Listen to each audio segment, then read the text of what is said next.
Yeah, you know I shoot with Afiq today.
The bus at the car park, right?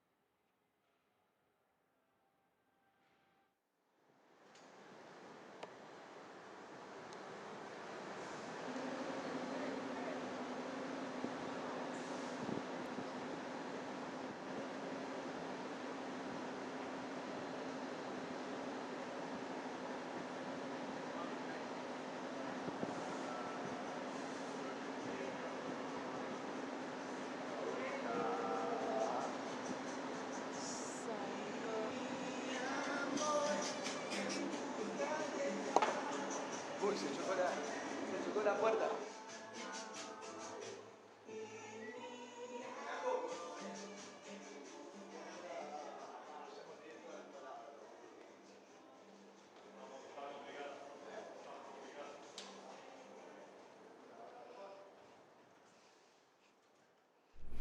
Okay, so this is your final game of the tournament, your last opportunity for a win. What is the message to your players before the game?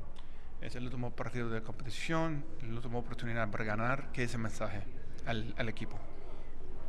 Que es un torneo muy importante y tenemos que valorar todos los partidos que se juegan porque es muy difícil estar acá.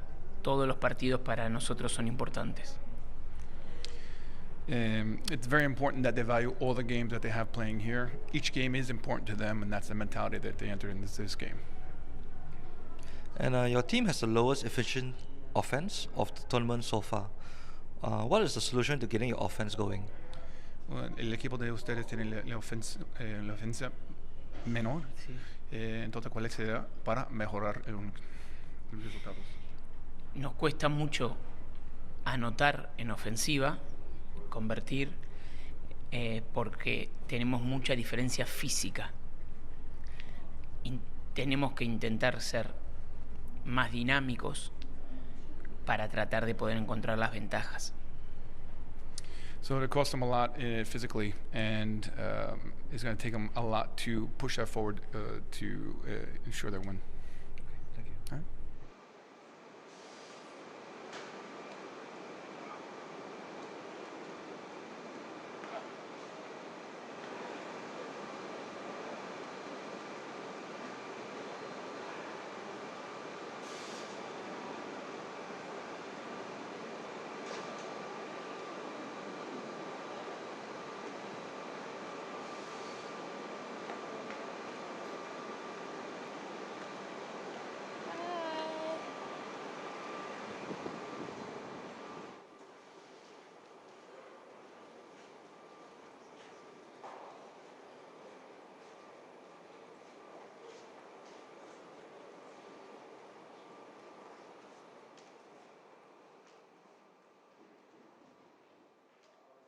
So, Coach, yesterday was a close game. What adjustments or improvements does the team need to make it to a win here today? Well, for today, we are more competitive in the 40 minutes. Yesterday, no competitive the 40 minutes, only a little minutes. But today, the other thing is very aggressive, more competitive.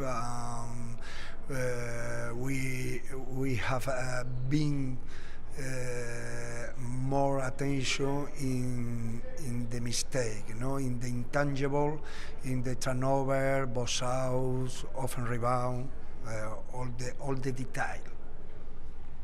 And how important is this game for your team's pride and reputation? Well, it's very important for us. It's very important win yesterday. It's not possible, but it's very important win today. For the club, for the continent, for all. Okay, thank you. Good afternoon from Singapore.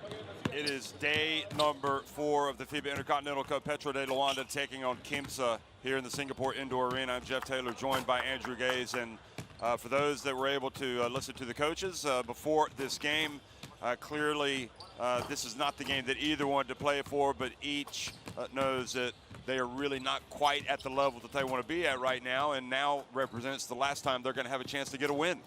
No, as we've been talking about, this is a prestigious event.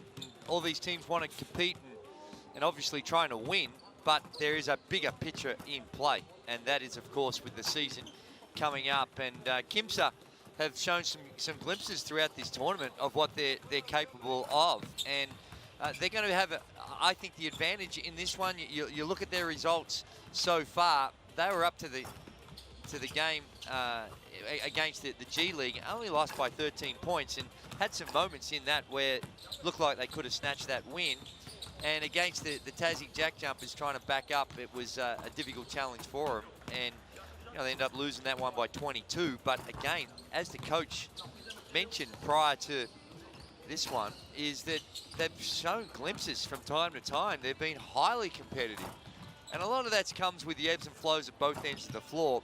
But one thing I have been impressed with Quimsa is that their intensity on the defensive end. They're up and in.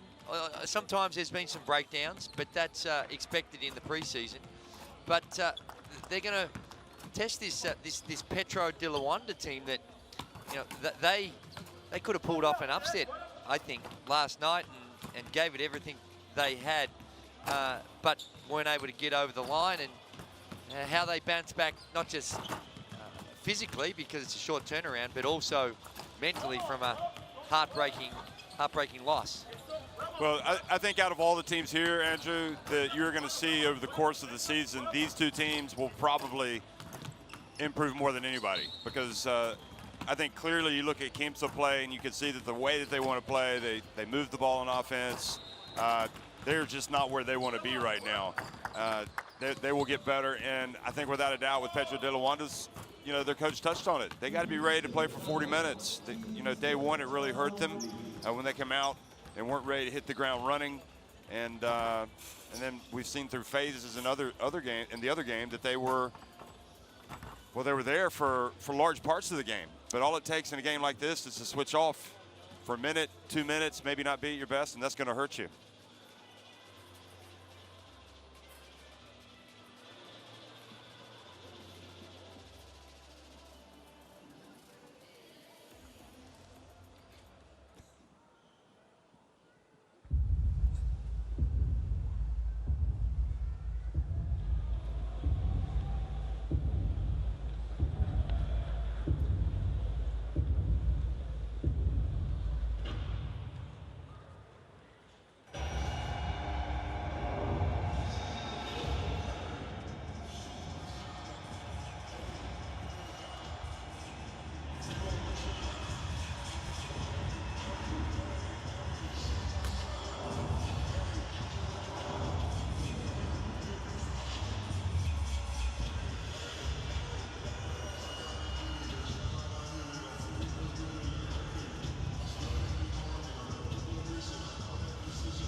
Well, we're just about 10 minutes out from the start of this game, the opening tip, and the players, both teams actually are going to be introduced here to the fans that have shown up at the Singapore Indoor Arena. From Argentina, Santiago del Estero, it is Quimsa, the team that won the Basketball Champions League Americas last season. And from Africa, the Basketball Africa League winners, Petro De Luanda. And they have plenty of players, in fact, well known in the international basketball community. But it's all about gelling. It's all about putting it all together and presenting the best version of yourselves. And we haven't seen it from either yet, but still time to salvage at least one win.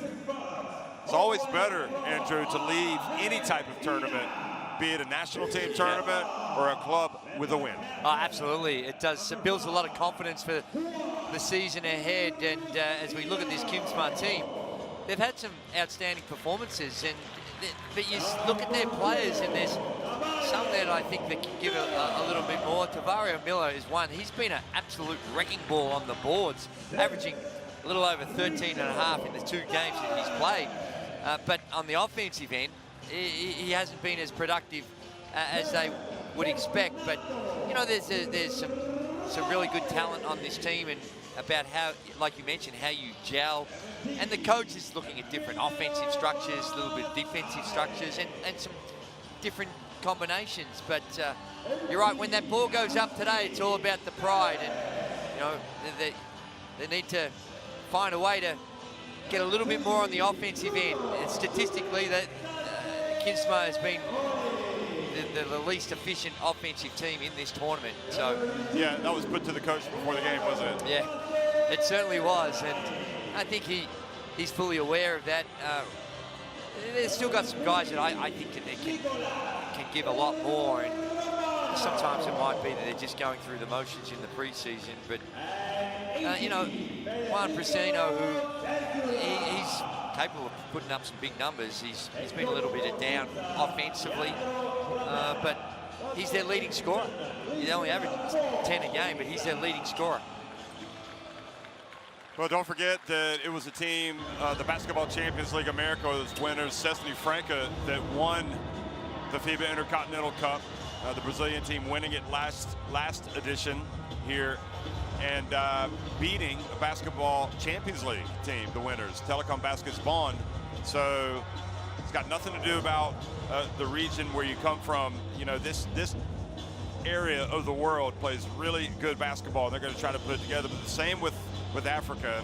I can tell you without a doubt, there are all of these players would be snapped up from a lot of other clubs if they were available, because they have got some talent in this team. It's just awfully difficult to put it together sometimes on, you know, that first week. It sure is, and they're extremely athletic. They're a fun team to watch. Yanni Morea has been a sensation in this tournament. He is 14 of 17 across 2 games, averaging 14 points a game. And in the last game we saw, Abu Guku was a sensation. A big fella, stretches the floor. Want to see a little bit more of that, but they're exciting if they can maintain the consistency on the defensive end.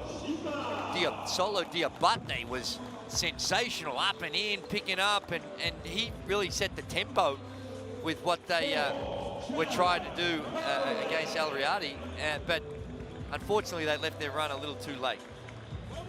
Yeah, just looking through the preseason back, when you look back at when you were a player, I mean, how important was it for you, and how difficult was it to get things to click?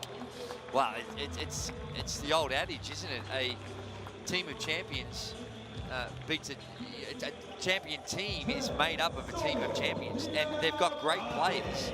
But what they're doing is that they just got to gel. I think it's great to have a really good roster, and every one of the teams in this tournament have got champion players, but to become a champion team, you need to get that cohesion, that communication at both ends of the floor, understand the brand that the coaches want you to play, and that doesn't happen overnight. Unikaka is probably the exception, because they've got the vast majority of their team that's coming back from last season, and they got 14 champions on their team. It's ridiculous the level of talent they got, and they're going to be the favourites later on today to win this tournament. But yeah, it's about, and that's why this tournament is enormously valuable in that preparation, because you've got to sometimes teach players they have to park their ego. They're all great players. You've got to park your ego a little bit, play your role in order for the team to become a champion team. Yeah, you can see some of these coaches talking about the main thing. They do want to win, but most importantly is they want to get out of here with everybody healthy, and they want this to be the best tune-up as possible for their regular season campaigns, be it on the domestic front or in their continental campaigns. So watch these teams throughout this season and see how they play. And again, you will see a noticeable difference from how they performed at this event. So the teams have been introduced. Now we're going to introduce the referees. Johnny Batista from Puerto Rico in the middle, the crew chief. Ariadna Chueca from España, from Spain on the left. And there's Jan from Madagascar on the right. Madagascar. You ever been to Madagascar? I've never been there. I've seen the movie. Yeah, that's what I was alluding to. I would love to go to Madagascar. Yeah, indeed. They've got a nice basketball team. Seen them play in the qualifiers and at the AfroBasket. You know, a lot of good basketball in Africa, and that's the great thing about the Basketball African League, Powell, is bringing these teams together. I mean, I think it's probably at an all-time high right now, basketball interest. Here we go. Tavario Miller, Juan Brasino, Patricio Tabares, Emiliano Basabi, and Nicolas Romano, along with Ralphie Perez, Sansimoni, Basarani, and Zezular coming off the bench. Juan Brasino, brother of Nicolas Brasino, plays for Argentina. Here's Leandro Ramela, and he is a highly rated coach who has had success. And I think more than anybody, probably, he's the most frustrated person out here, but he just has to keep his expectations in line. I'm sure he's looking forward to getting back in the gym after all of this is over. Gerson Domingos, Yannick Morera, Solo Diabate, Abu Gaku, and Glofate Bwamba, all national team players. Diabate for Cote d'Ivoire, the others for Angola. And then you've got Samao, Cumberland, Shilde Dondal, Felipe, Castro, Faust, all playing for Petro De Luanda. And Valdio Mios, who hails from Granada, Spain, is the head coach. And also with international basketball connections. He's led Mexico to a FIBA AmeriCup title and coached at the FIBA Basketball World Cup in 2014. So, and I like the way his team plays. You look at the DNA of what he's trying to implement both offensively and defensively, and it is fundamentally sound. It's just making a few extra shots. Sometimes it's the old adage that the operation's successful, patient dies. You do everything right, just can't put the ball in the hole. And we've seen a lot of that from Quimsa, where they've had some really good execution, but haven't been able to finish off plays. For the finer points of this game, you'll appreciate much more than me, but it is obvious that you bring these different styles. Look, 9 steals per game in their first 2 fixtures, Petro De Luanda, so they do get out and play some defense. And Yannick Morez has been scoring 14 points per game and grabbing 5.5 rebounds. I mean, your point about Yannick Morera, he's not missing any shots, is he? He's 14 of 17, that's extraordinary. Now, it's all around the rim. He's a big guy, athletic, and he works the pick and roll really well.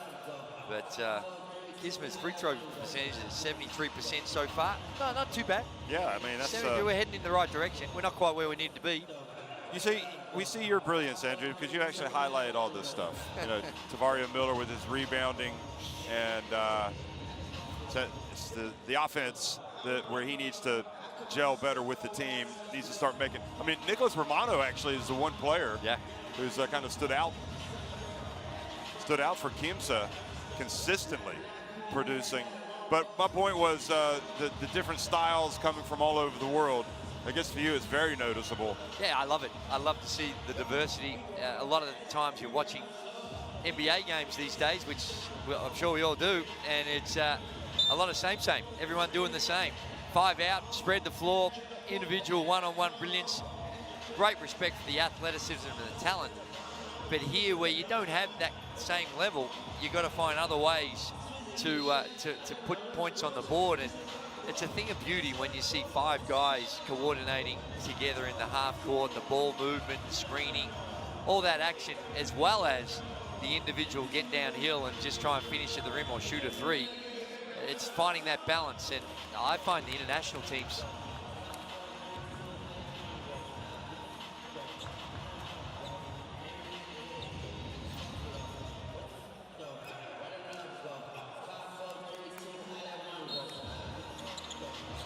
Patrick Gardner also with this team. Forgot to mention him during the roster announcement, but hails from Egypt, or rather plays for Egypt's national team, comes from the United States. And definitely a player whose star is on the rise in Africa. A player who made his World Cup bout.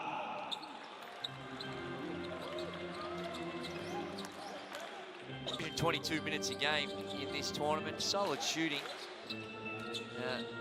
17 points, but I think they'd expect a little bit more from him. Yeah, I mean, he's basically kind of almost like a rookie out of college, though. So he's also learning to be a pro, new team. Definitely has all the skills.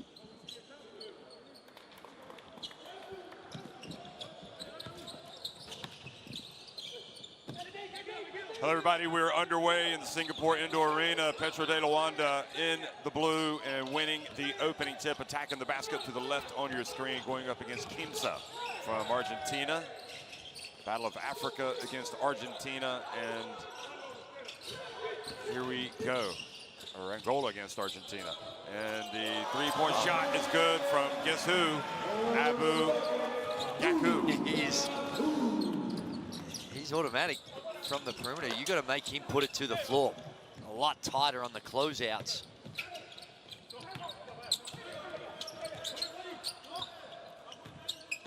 Juan Brasino is leading scorer of Quimsa, gives the bounce pass, and Perez plays.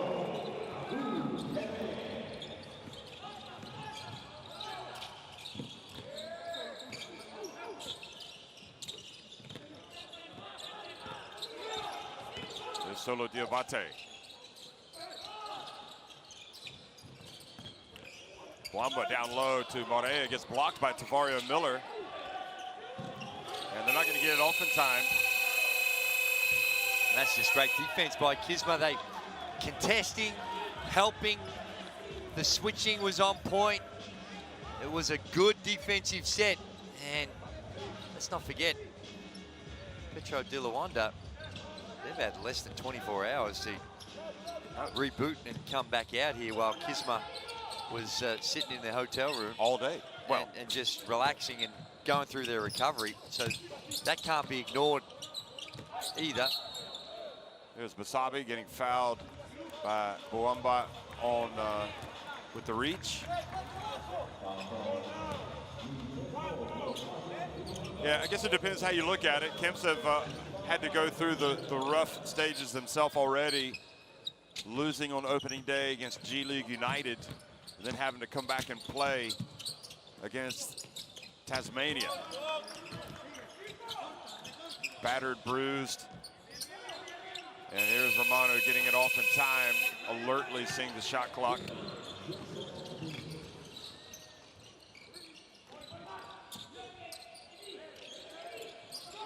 Morea, let's see if he goes to work. Here he is, turns, and Tavario Miller defensively getting it done so far, knocks it out of his hands. Entry pass, Gaku. Scoring machine, number 15. Well, he's not just a three-point threat. And the movement off the ball, well read by Gaku. Nice pass, wow, by Brasino, and Perez. Tapia knocks it in. This is a solid start by Quimsa.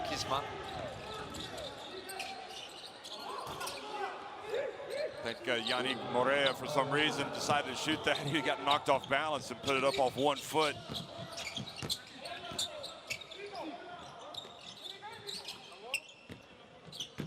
Perez Tapia puts it on the deck, gets past, nope, gets tripped up by Abu Gaku. Oh, and Morea takes a knock. There's that kick-out pass with the defense collapse, the penetration, and the ability when the help comes to know where your teammates are, see the floor. And that was a textbook kick-out. So Morea has to be helped up. That was awkward Looks like he's holding his right knee, a knee knock. And watch it again. Here he is, number 2, under the basket. Oh! Oh, no, wow. that does not look good, does it? I think if the coach saw that, he might get him out of the game. Yeah. Well, it was a good drive by Perez. They switch and they get a mismatch, and he takes the big fella in. And they avoid an unfortunate accident by the looks. It's kind of unusual that he doesn't just take himself out of the game after having watched that. But he's got flexible knees, there's no doubt about that. As we mentioned, he's been one of their better players throughout this tournament. They can't afford to have any. That's the last thing you want to do in a tournament like this, is get hurt. Starting the season. Should have been an M1. Well, it's a good thing that Abu Gaku has shown up today. He is carrying Petro De Luanda, all 7 points. So basically it's Abu Gaku 7, Quimsa 5. Romano for 3. Wow, he's an evergreen. To be playing at his level, 37. Really smart. You tell the way he plays. Not the greatest athlete, but he's able to compensate that because he reads the game so well. Here's Perez Tapia.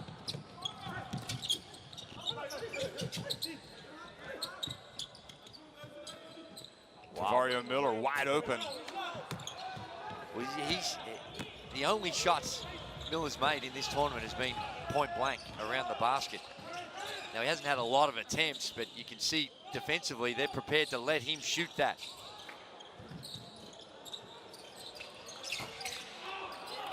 Domingos, the player that really carried them on day 1, really sparked them.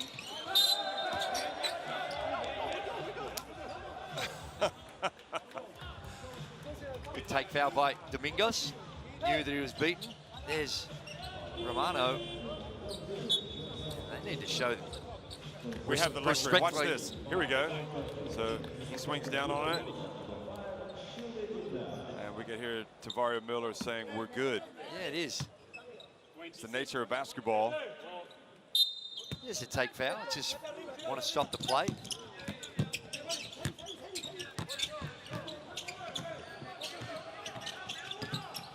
Brasino. There's Tavario Miller, rebounding machine. How about that? Three-pointer. We're seeing a great shooting performance from Romano early. And Quimsa now lead at 11-7. 2 threes for Romano. And it does look like Quimsa starting to find their feet a little bit in this tournament. Shilde Dondao missing. Well, a couple of 3 balls from Romano helps the cause. That's deep. That's a good meter behind the 3-point line.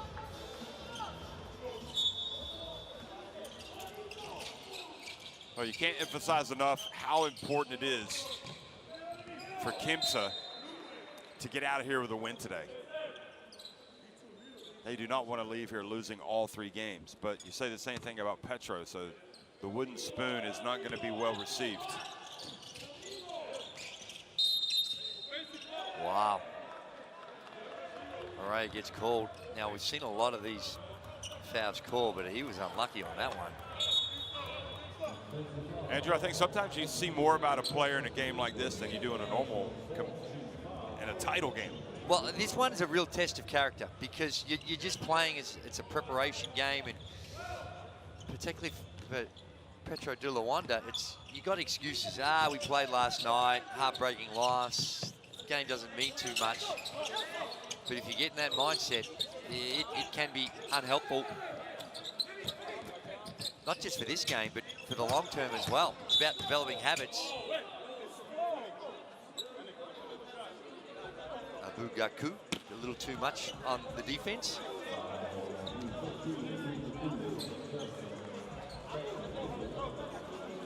And they're in the bonus. So that's the 5th first team foul for Petro De Luanda. Quimsa, they've yet to foul.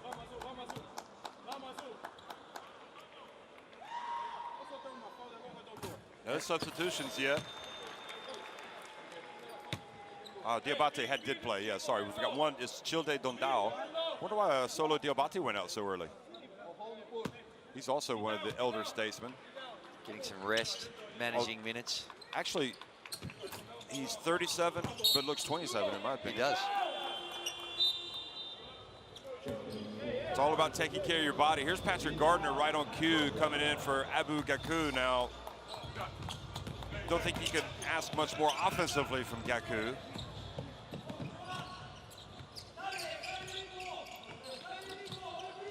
Now watch, I know Roy Rano was a big fan when he was coaching, when he got the chance to coach Gardner when he came in to play for Egypt at the World Cup. Oh, very close to the sideline. And shot clock violation. That's the second time in Good this game we've seen it. It is really good defense. And I just think, though, so Petro De Luanda, they're trying to get through their sets and get through to their action. You've got to do it with a bit more purpose and take nothing away from Quimsa, because that defense is locked in. They're locked in, and you can tell that they're playing for keeps here. This is not just go through the motions and see how we go. And that's, defense is a good determinant of that and the intensity. Oh, Romano. Oh, gee. A little dazzling play, but got a foul off the ball. We've seen this a lot. A lot of help defense coming on the penetration. Yeah, they've been burnt with some kick-out passes. But Romano, they're just a little out of control. No, it's not off the ball. It was Romano colliding into Childe Dondao. Romano usually plays under control. Oh, he's that got was a hard hit. You know, never could that have been more badly timed what I said. But Gardner, but this is one where Gardner was just off balance a little bit, and just that little bit of contact from Romano. Knocked him over. There was no resistance, and he fell over, and the official thought he had to call it. So a little unlucky for Romano on that one. You can see the look on Romano's face when he went to the bench. He couldn't believe it. Come on, man. 2 fouls in the space of 5 seconds, and the second one was unfortunate. Oh. Tavario Miller making life misery for Moreira down low. How about that? San Simone.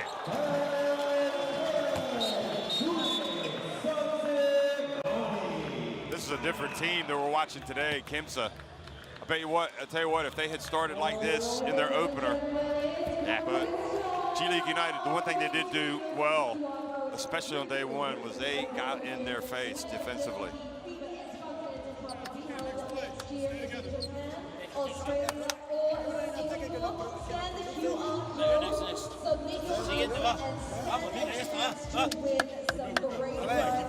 Vamos a jugar poste bajo contra Tavares, ¿de acuerdo?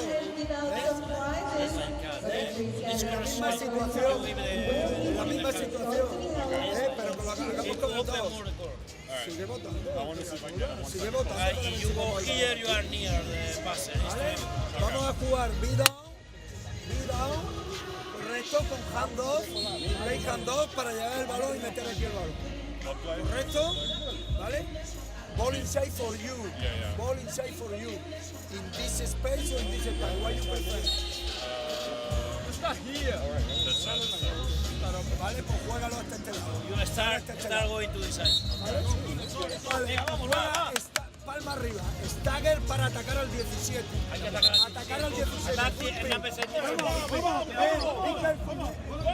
Vamos. Solo. Defensa.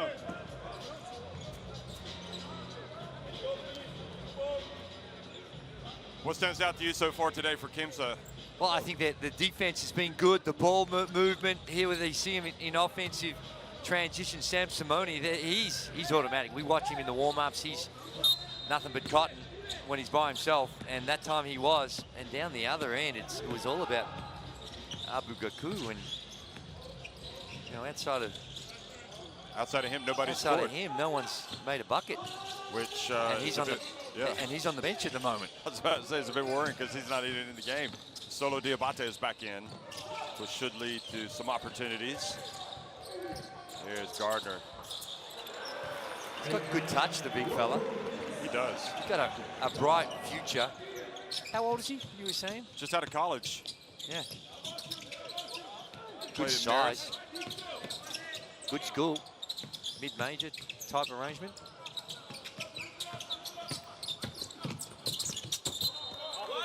Well, they are getting good value. Quimsa on the penetration. Forcing a lot of help to come from Petro De Luanda.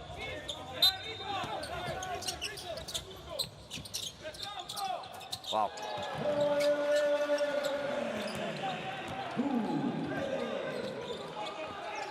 There it is. 25 years old. I mean, these days when you get guys like Patrick Gardner, you know, who knows? They've played at different schools, different universities. Maybe they.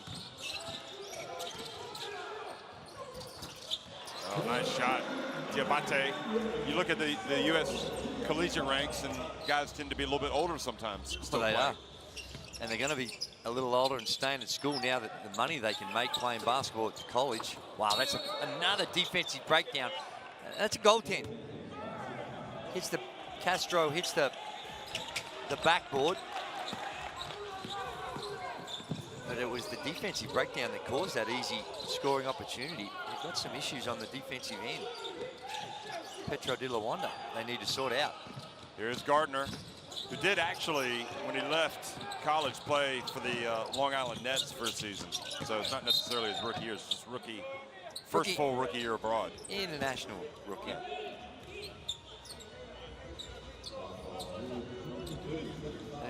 It's a lot different game, the international game, whether you're in South America or in Europe or in Asia, Australia. There's nuances and the way in which coaches coach, styles of play, the way the game's officiated. There's subtle differences right throughout.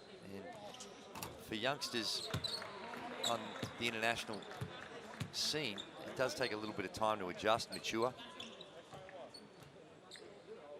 Gardner is, his mother is Egyptian, was from Egypt, so he actually used to go over during the summers to Egypt. So he's not just a naturalized player with no connection to the country. Here down on the baseline. Oh, Gardner. Screaming like a wild banshee, just trying to draw the attention to the foul. It was. Actually, you know what? Talking about Tavario Miller shooting jump shots, that was an unusual attempt from Clesio Cortez from the baseline. Yeah. He does most of his work around the basket.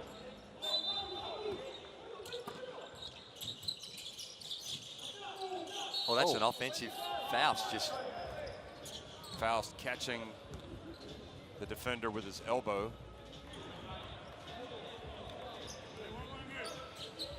not too subtle either. Wasabi in the neck. Watch this.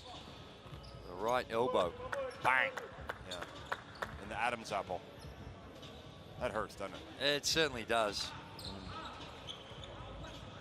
I guess you play the game long enough, you're going to get that done to you. Yeah. I don't think have everything. I don't think there was any intent. He was just trying to hold off the defense. Just went a little too high on the Sabe.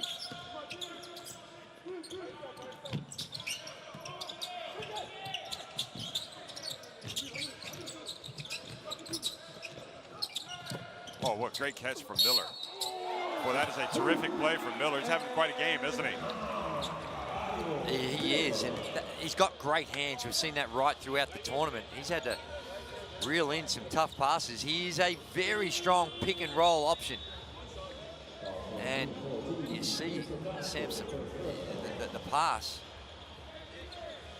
Samsononi just on point.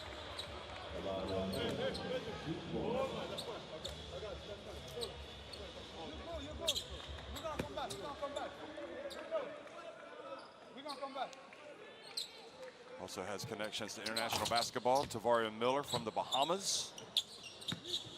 Of course, the Bahamas, one of the real stories of international basketball the last couple of years, almost made it to the Olympics.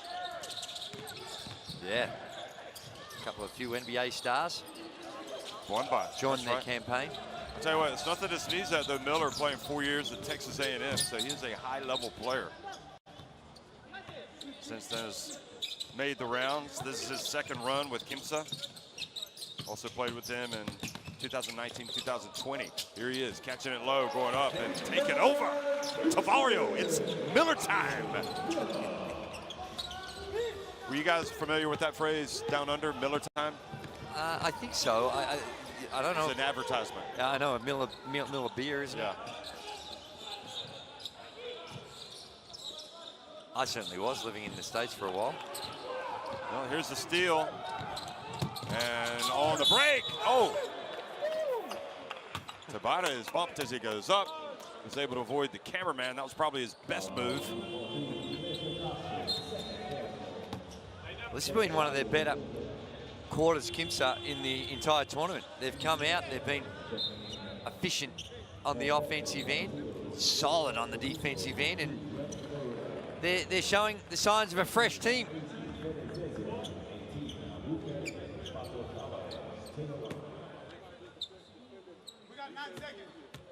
Federico Zezular is in the game, number 80, youngster that we've been impressed by for Quimsa. And Tabata makes the first. So you put Tabata and San Simone beside each other, you could think they're brothers. He misses the second. Here's Solo Diabate, bounce pass to Gardner, holds his feet, oh, loses it. And missed opportunity right at the end. Oh boy, that almost went in, but it would not have counted. All good for Quimsa. They have put things right. And Petro De Luanda have got some work to do. They are trailing 24-11 against Quimsa at the end of one.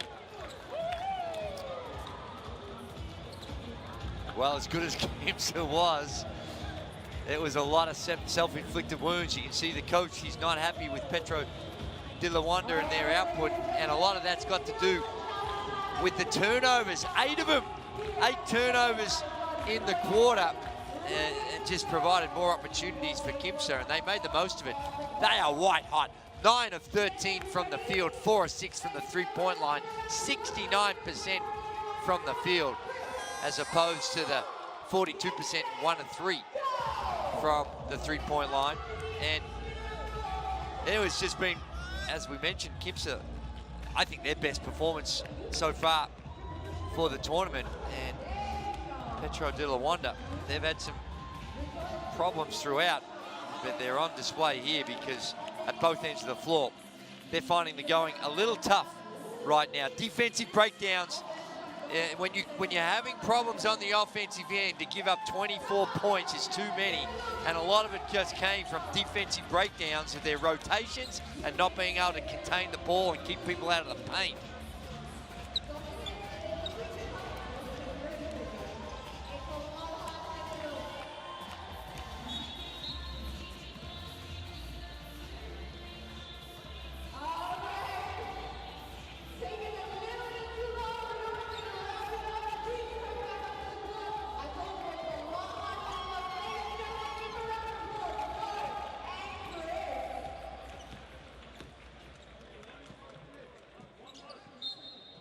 Singapore Indoor Arena, home to the FIBA Intercontinental Cup 2024. Also 2023 and 2025. And Quimsa, it's kind of day off to recover, recharge the batteries. Going up against another team that is lacking in confidence after a couple of losses. They had to play the last game yesterday, and it all adds up to a pretty big margin here at the end of one. Ooh. Oh, nice drive. Zezuvar rather catches it down low and is fouled. Well, there's a perfect example of what we're talking about with the defensive breakdown. The penetration that was there, the help comes, but no one is helping the helper. There's not that communication on the weak side, and they're forced to foul. Here's another young fella that throughout this tournament, Zezuvar, that has shown a bit in transition. He's got some bounce. He can play above the rim. moves well up and down the floor.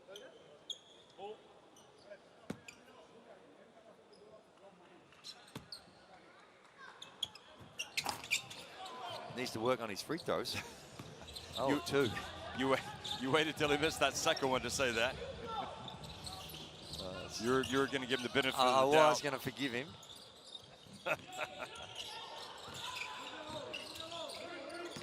Well, he is a young one. There is a drive into foul. He's 20, well, young, being 23 years of age, Federico Zezular.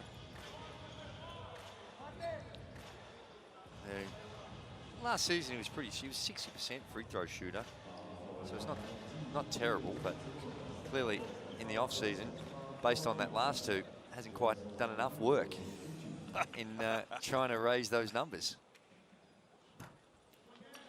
Wow, Domingos, free throw problems all over the joint. Yeah, this is, you can see the look of angst on the sidelines by Valdio Mios. I guess when you're in this situation that he's got, all you can do is work. Here's a drive. Oh boy, that was one that Tabárez probably should have made. Just enough rim protection to put him off a little bit.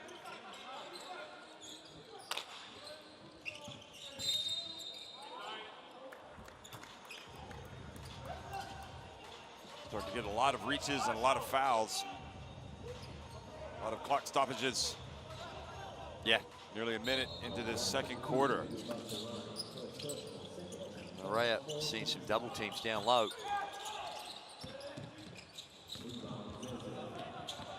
Saint-Simone whips it over to Tabárez.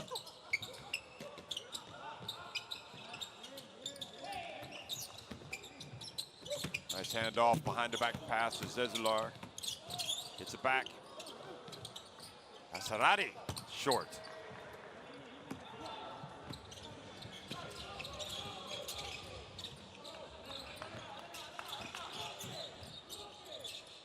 Domingos from deep.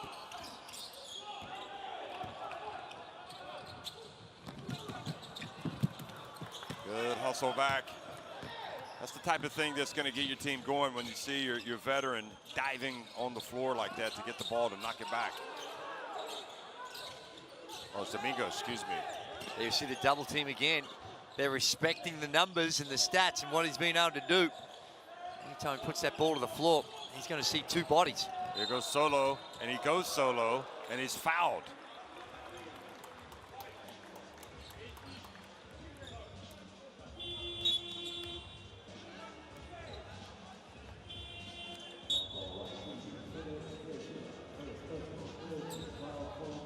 Rosino comes back in for Saint-Simone.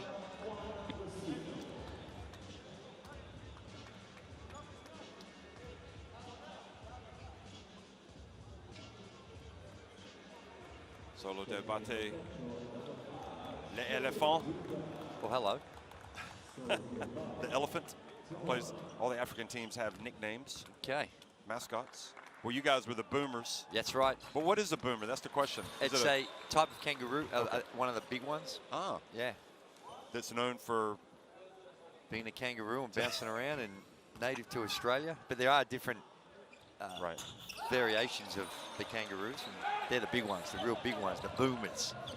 One of the other teams is nicknamed one of the smaller kangaroos. Oh, yeah, the Wallabies. Is a rugby team. Rugby team, yeah. A nice bounce pass, Zezular. And then one pass too many.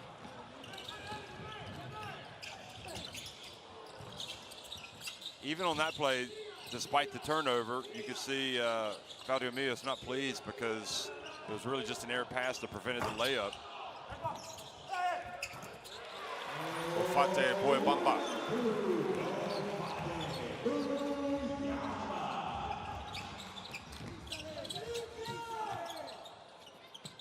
Well, they've cut it back to 8, and now a chance to get even closer. I think if we get a bucket here, we might see a timeout from Ramela.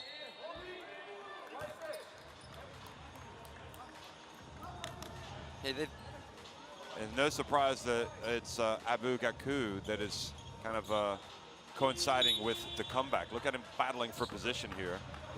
Yeah, that's a tough assignment with the size difference down low and acknowledgement of the foul. It's underneath sideline, out of bounds.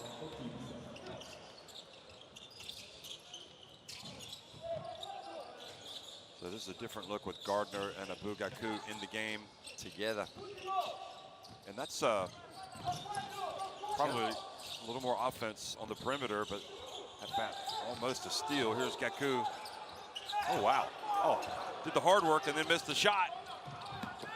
Zezular. Wow. Nice little step over. Puts it up and in. Euro step. Zezular read that well. Knew that they're going to get the rebound, and he leaked out. Quimsa rattles out. Chance to run. Leaking out again. Yeah. Zezular saves it, but inbounds, and maybe nobody was trailing for Zezular. He was on his own.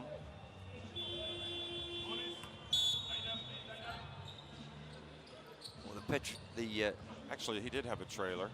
Oh no, that was on the previous. That's one he made. Petro De Luanda just continue to have all sorts of problems from the floor. Only 32%. And they've got to start to make more of these. They need to capitalize on the free throws.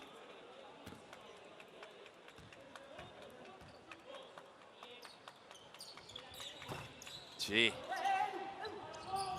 Shilde Dundown.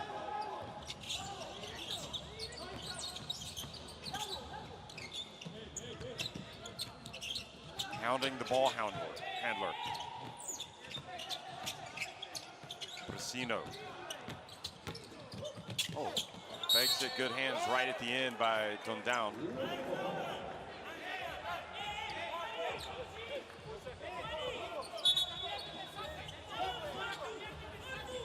Only 4.4 seconds left on the shot clock. Each of these teams would have an underneath out of bounds plays for these last second situations.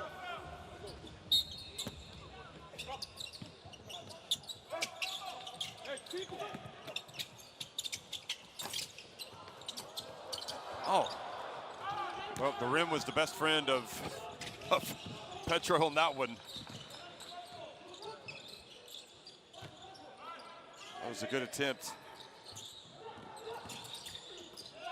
Ooh. Push over.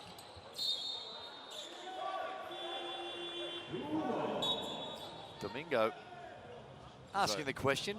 Thought there might have been a bit more contact there from on the play, but oh well. Well, Ramela is taken out. Faust, meanwhile, comes back in, and Quimsa goes out.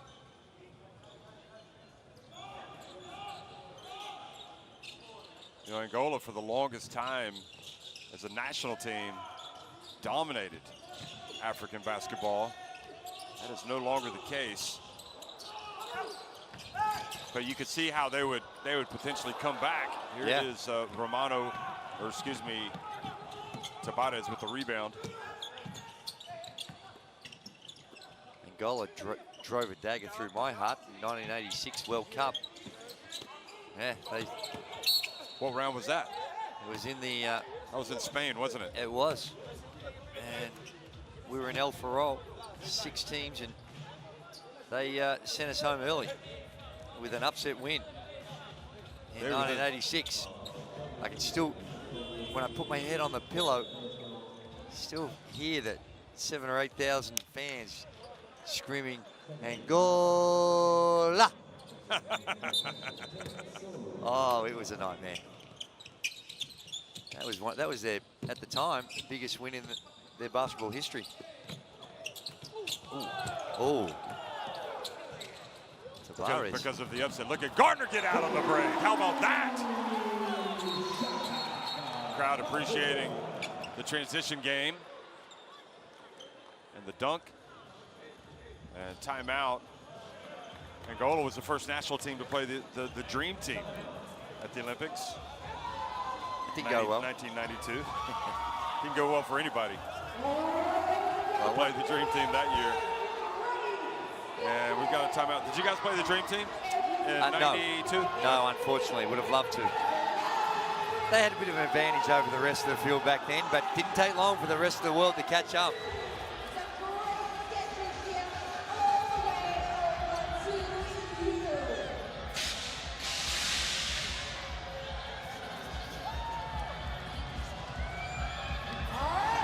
No están poniendo bloqueo. Vos haceme caso a mí cuando yo te digo, Cuando yo digo que saca él.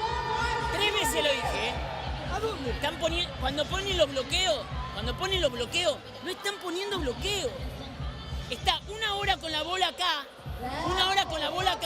y este tipo sale defendido. Entonces no hay nada, y ahí se arma un quilombo acá.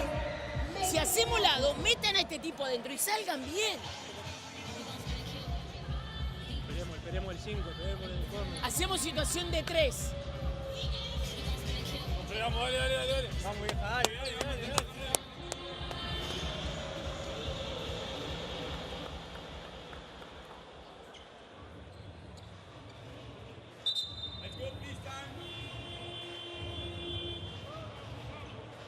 Petro De Luanda putting the brakes a little bit on Quimsa's run. Outscoring them 7-2 in the second quarter.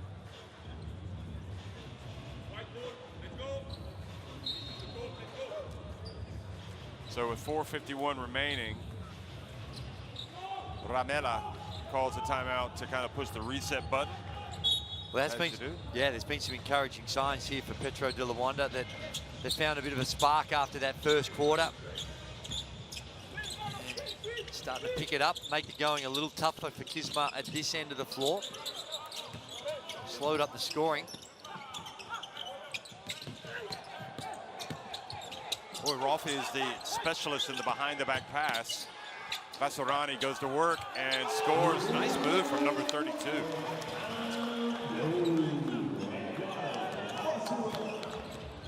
He's actually quite serviceable, I think. I think that's the right word.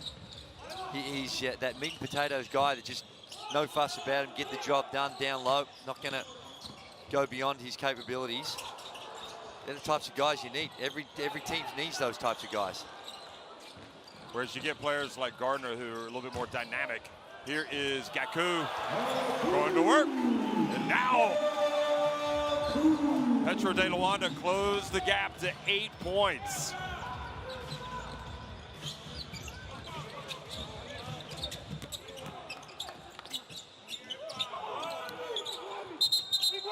An offensive foul on Vasarani. You're not allowed to wrap your arms around the defender, and that's exactly what he did.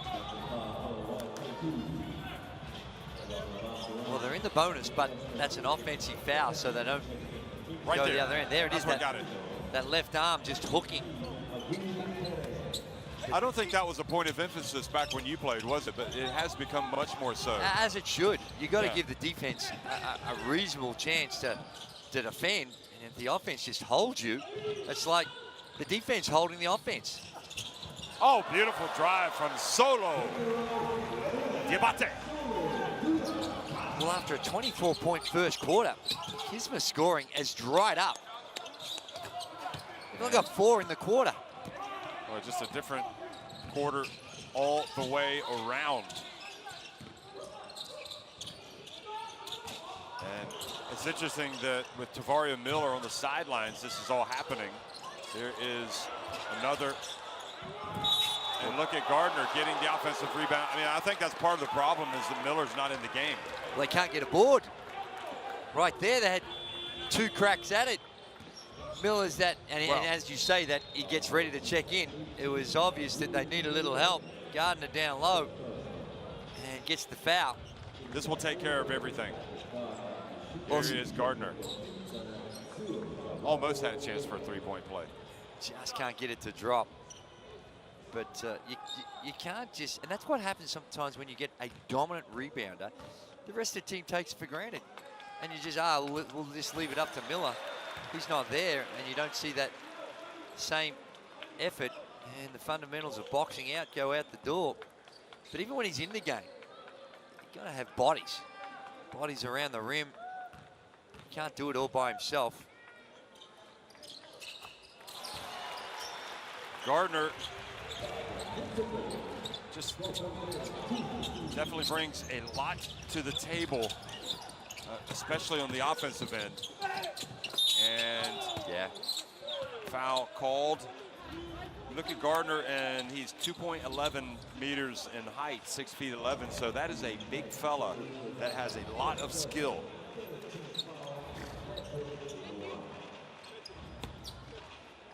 Diabate with the push. He doesn't like it. And another example of those late calls we see, but hey, I think the most important thing is whether it's right or wrong. Late or not, you got to make it's whether it's right or wrong. Yeah. And that was the right one. Yeah, I think the inclination of the defense or the player that they haven't called the foul on is kind of like, oh, the whistle hasn't blown, so I've got away with it. And then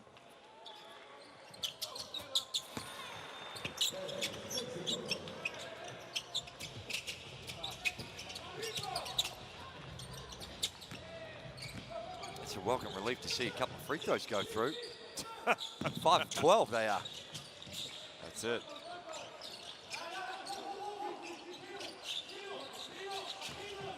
Maybe they should give Chip England a call. He's a free throw shooting specialist. Here is Abu Gaku. Well, he is potentially going to lead this tournament in three-point shooting by the time it's all over. He is knocking them down one right after the other. Well, right now, Petro De Luanda, they'll take him any way they can get him, and that's a big one by Abu Gaku. He was 4 of 7 against Al Riyadi. Got 12 points in this one. Lo seguimos y le hacemos un step y nos genera un 2 por 1. Ah, en la anterior, dos peleando acá y uno mirando ahí. 3 veces nos tomaron el rebote y la pelota picó 4 veces ahí en vez de tirarse a buscarla. 2 cagándose a palo ahí y uno mirando. El problema es que empezaron a romper. El tuyo rompe, empezaron a romper para el aro. Hoy lo teníamos controlado eso. No tienen que romper más, no tienen que hacer más esto.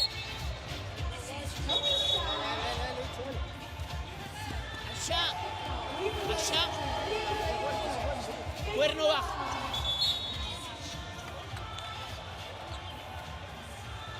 Well, Quimsa just in that timeout, just trying to reassess where they're heading and the issues they're having on the offensive end. As 24 points in the first now, they've got 6 here, and when the defense starts to break down as well,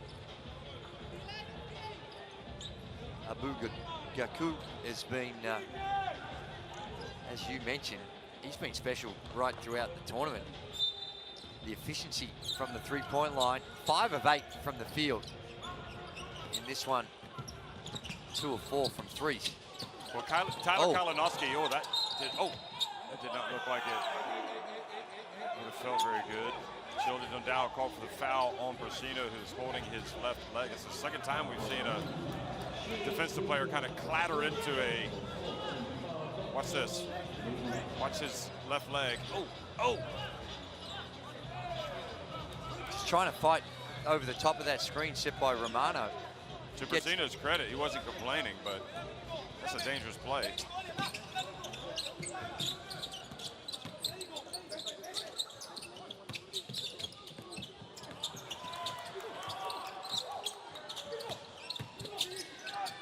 Nice spot of Basabi in the corner, rims out. It was a soft shot, just didn't drop. Just one of those quarters for Quimsa. Romano picks up another one. That's going to be his number third. 3. And this is kind of a good reflection of what we've seen from Quimsa right throughout this tournament. Some really good moments. Things are flowing for them, and they're getting it done.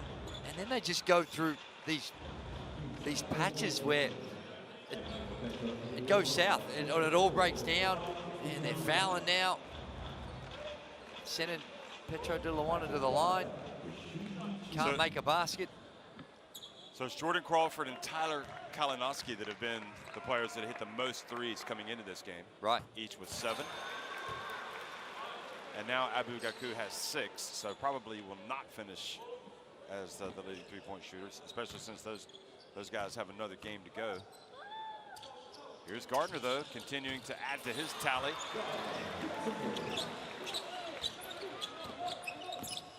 Now let's see how he fares against Miller at this end.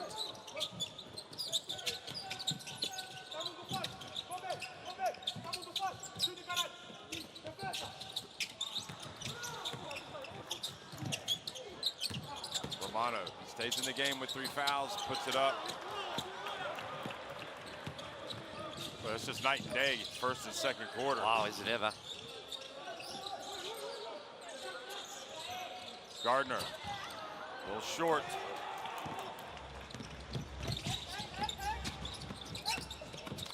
How about Perez Tapia? So he will get to the line. I like the push down the floor when things are going pear-shaped in the half court. Trying to get out and get some cheaper buckets in transition is not a bad plan. But can they make a free throw?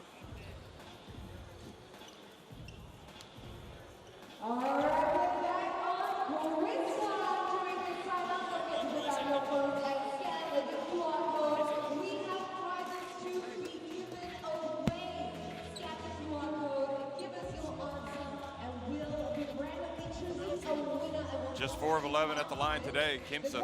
Yeah, it's not great. They got a good one going in the line. Perez is gonna, I think was it Perez? It's Perez Tapia. Going to the line. Perez Tapia, yeah, going to the line, yeah. He's a perfect 4 of 4 on the tournament.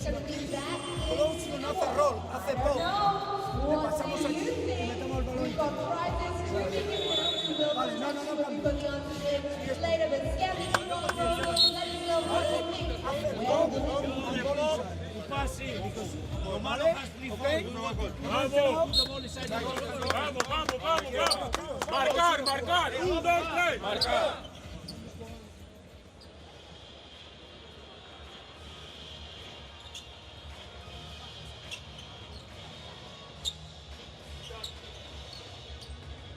Okay, let's see if you put the jinx on him. You said he was perfect 4-4.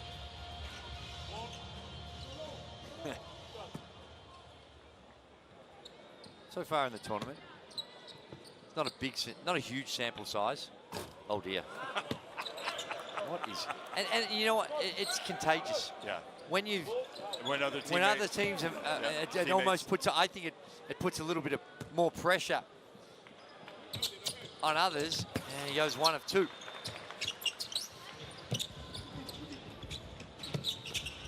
Well, the important thing is, in terms of the game, is that Quimsa remain on top, 31-29. It would be very deflating if they go to halftime trailing. Here's Solo Diabate, maintains the control, gets it up and in. Wow. He has tied it. What a comeback by Petro De Luanda. Bounce pass gets away from Miller. Here's Shilde, bounce pass there. Gardner! Well, Sergio Valdiomillos was absolutely disgusted with his team's play by the end of the first quarter, and it is a different story now. Very encouraging. Here's the entry pass. It gets to Miller. Perez, that is textbook pick and roll action, and he threads the needle there. On point, perfect pass.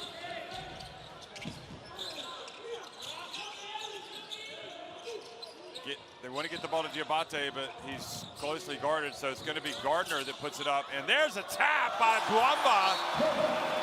And just a transformation that we've watched in Petro De Luanda, a Jekyll and Hyde performance for him. I'm not sure which was which. Was it Jekyll or Hyde in the first quarter, but whatever. It's 35-33 Petro De Luanda winning against Quimsa at halftime. Yeah, what a turnaround trailed it by as many as 12, and it looked like it was all Quimsa's way, but they finally found a way to get some good scoring options. Early on in the piece, they were below 20% from the field. They're up to 39 now, Petro De Luanda, and a lot of that's come from their defense. And just some horrifically poor free throw shooting from Quimsa hurt them as well. 5 of 13. Andrew, let's go down to the court and hear from Abu. You started the first quarter turning the ball over 8 times. What changed that?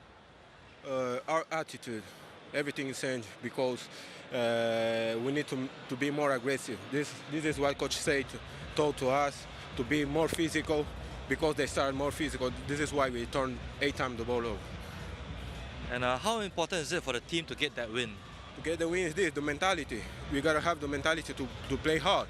If we play hard, maybe we can change everything. Right now, we are by 2, and if we come with the same attitude in the circle court, we can do better. We can win the game. Thank you. Okay, thank you.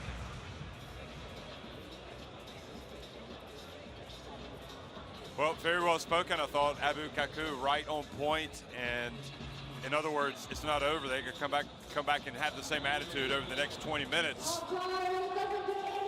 It is, and it's the big fellas, Abu Kaku with the 12 points, and Patrick Gardner's come in and had an impact. He's got 10 points, 4 rebounds in almost 12 minutes of action, but they had 8 turnovers in the first quarter. They had none in the second, and that clearly made a profound difference. And I think that happened for 2 reasons. One is Petrov started to take a bit better care of the ball, but also the defense of Quimsa started to not quite be as aggressive, a lot more reactive.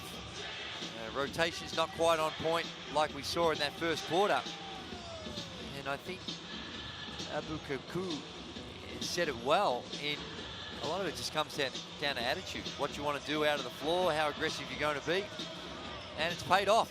And I think they missed Miller. I mean, I think when he left the game, Quimsa, that's when things started to change. Oh my word, man, he's sat out a chunk of that. He's played a few ticks under 13 minutes, so, and I don't think it was any coincidence with Miller out of the game, that presence on the board. He's not going to wow you with the offense, but he's got 6 points. He saw everything around the rim. He's a huge pick and roll threat. But when he wasn't there, things started to look a whole lot different.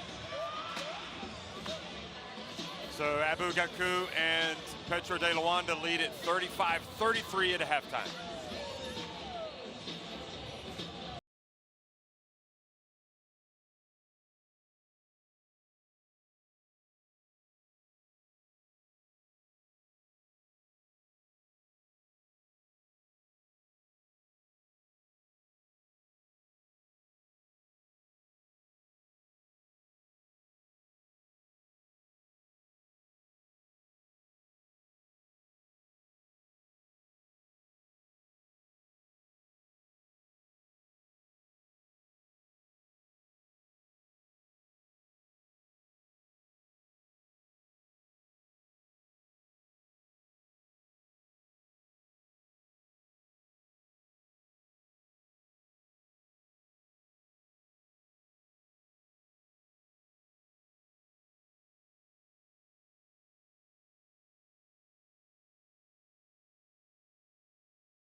35-33, Petro De Luanda on top of Quimsa at halftime.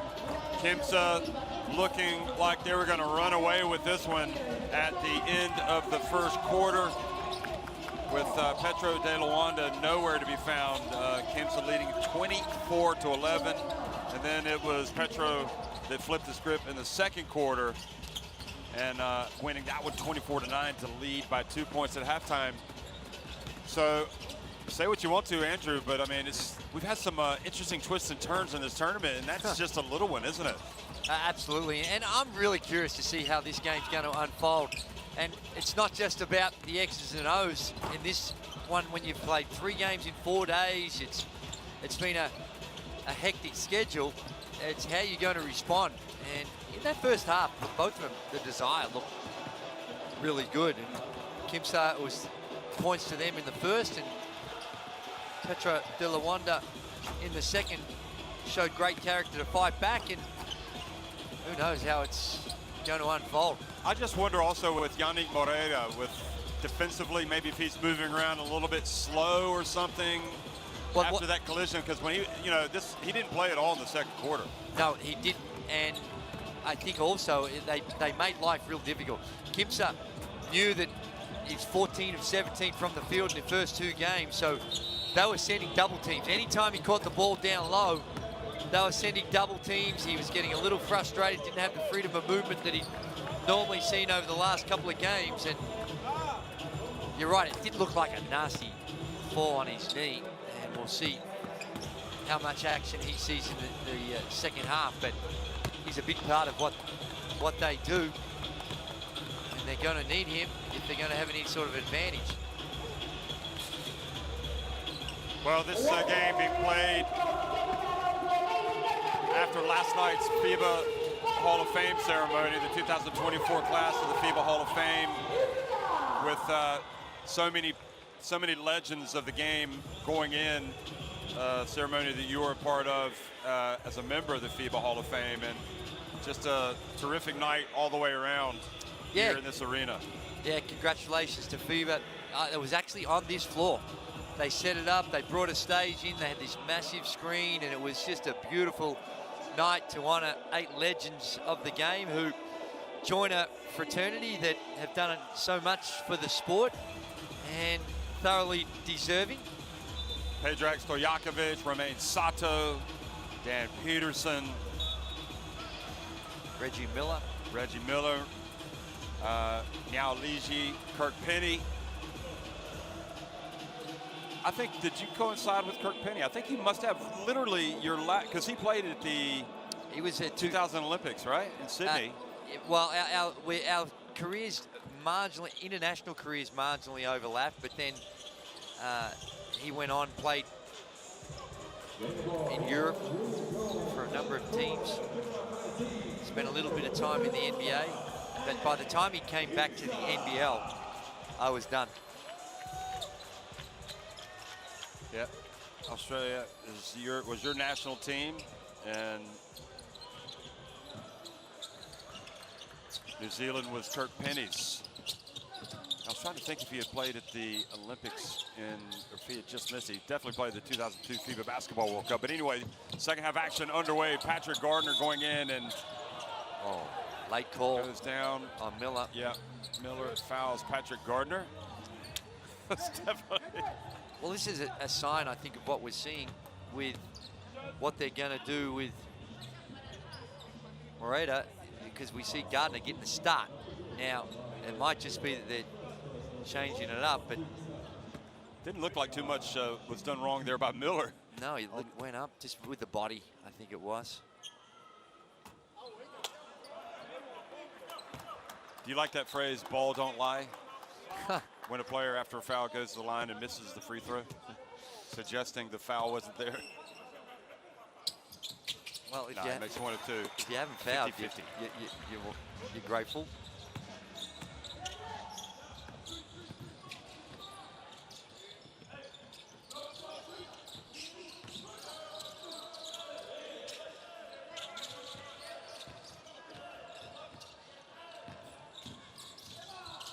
Oh, nice interception. Abu Gaku It all starts, you know, showing some leadership in this game. I don't think Abu Gaku distinguished himself in the first game at all and was yanked out of the game, but since then he's been arguably their best player. And Solo Diabate as well has been tough. The time he tried to get it to Abu Gaku, left his feet, passed it. Now he thinks he should have shot it. I think both those choices were bad. He was going to be covered around the rim. The kick-out pass was poor, but you're right, it started when he left his feet.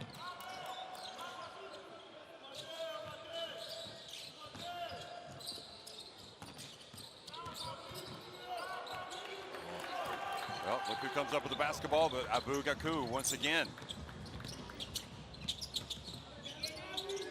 Turnovers starting to creep in and become an issue for Quimsa. Gardner short.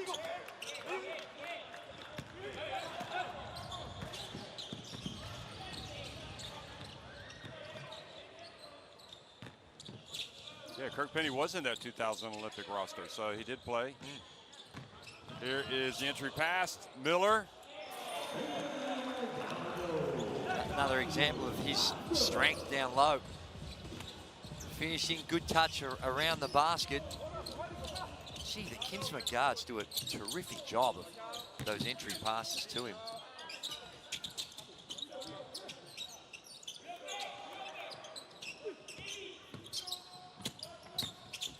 Domingos drives in.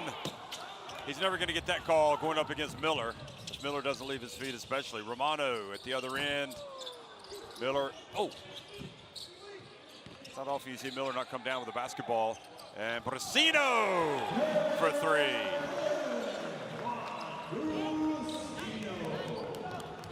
Been one of the top three-point shooting marksmen in this competition, although he didn't really shoot it that well on day one. Ooh, Solo Diabate. Oh. Now, we're talking about Miller's prowess around the basket. He's got the 8 points, 4 or 5, but now we see the three ball. Sino, who's been good at distributing it, 6 assists, but Miller's been averaging 13.5 rebounds in the first two contests. He's only got the 4. This one here this afternoon. He could get about 10. Yeah, he could. In one quarter. Might end up with 11 or 12 in this one. Domingos to Gaku. Abu Gaku, probably the MVP of this game. Although that was put on a platter for him. Domingos playing hard.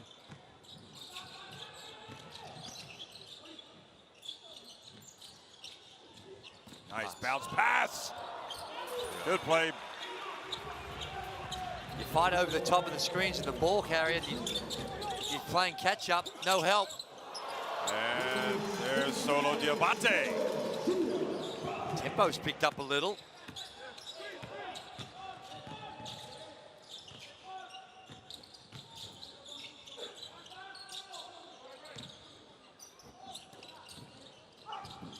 Basabe, short, off the top of the backboard. 40-40. Just over 16 minutes remaining.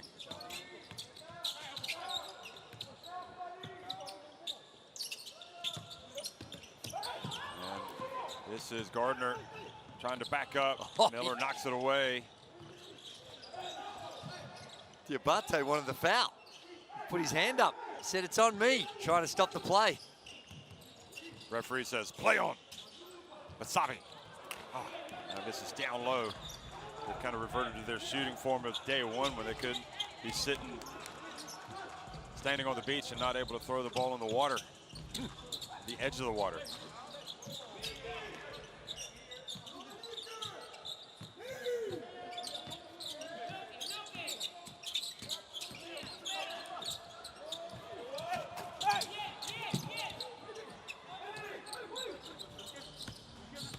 Is definitely taking his share of knocks today.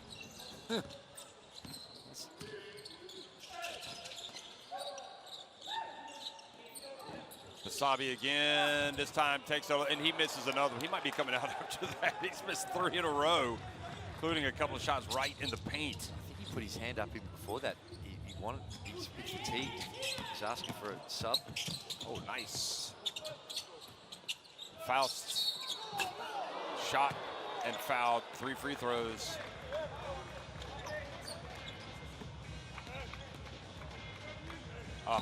He's not going to make any friends of Batista doing that. Petros Tapia.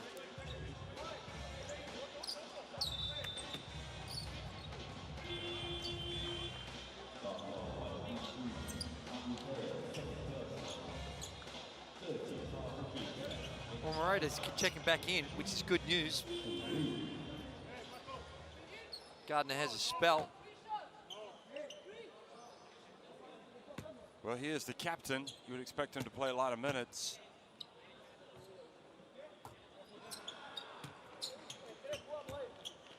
So he misses the first of 3 free throws, Faust.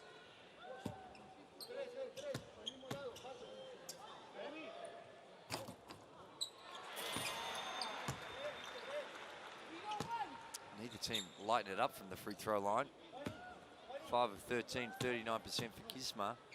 You know who we haven't seen much today is Clésio Castro. He's in the game. He would have been probably my standout player for Petro before this game. So I guess Sergio Valdiomillos is just wanting to look at his other players. That is Tapia missing it.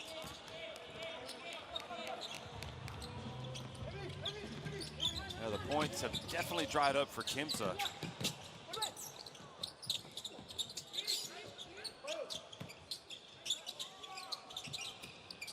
Well, they are finally able to get rid of it over to Shilde Dondoud, who misses. Here's Castro! Oh. And that's why we want to see him. Flying in from the baseline. Oh. And that is the answer. Basabi finally finds his range. Oh. Perez and yep. Faust going at it. Into it.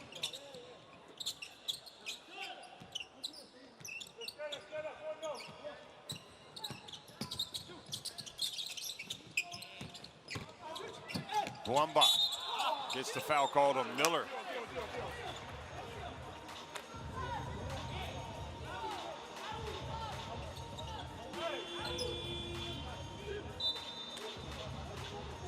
That is a powerful move and dunk from Clésio Castro, but this was the answer.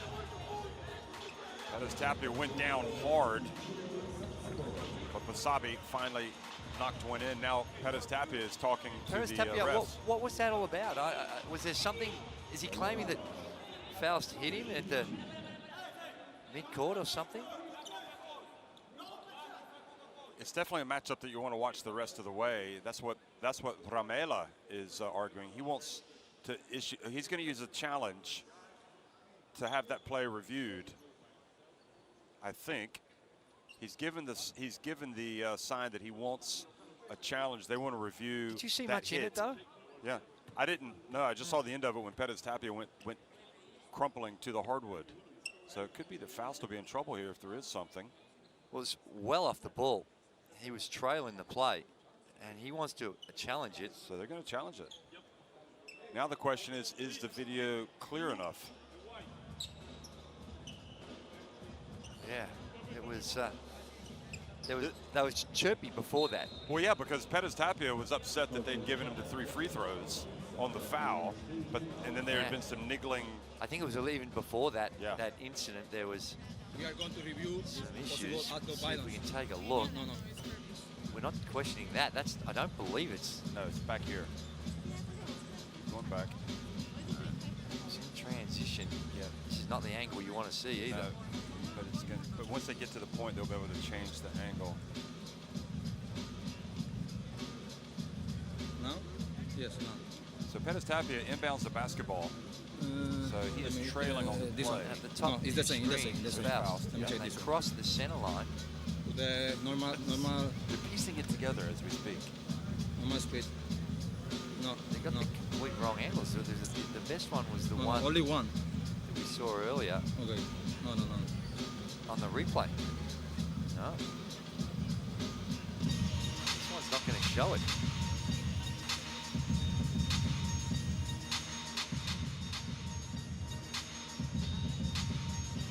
They just, this is where the efficiency. I think it might have to do with. Well, we saw it. We saw it. Somebody new on the video replay system. No, it's no. Okay, here we go. This will show it. Normal speed, please. So watch Fowles cutting in front of him. No, Didn't quite see it. You didn't see it there. From the After other angle, review, from the the camera challenge from is behind the inconclusive. ball, we saw it. Stay And with that he 2 cut in meters. front of him, and it was a bit, it was a little bit cheeky, but I didn't think it was a whole lot in it. Can't believe we didn't see that angle from the baseline. He loses his challenge, so you only get one. Yeah, you do. I think it's unfortunate, but for whatever reason, I don't think they could spot that initial video. I think when Romero goes back and looks at it, he's not going to be happy.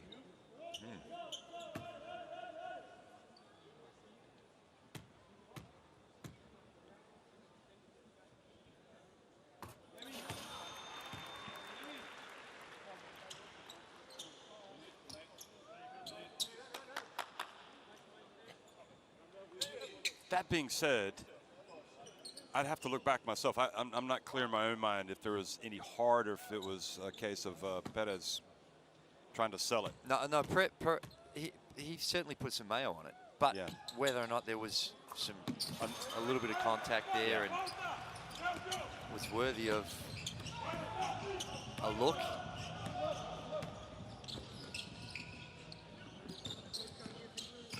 Miller showing the handles, getting in and driving and scoring.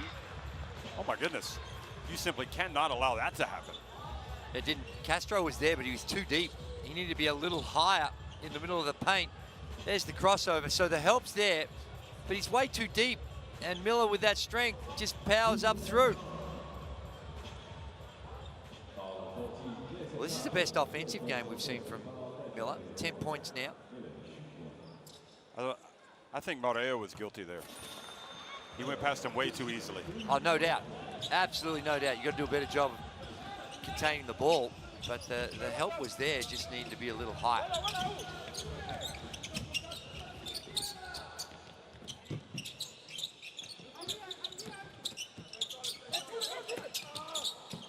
Wow.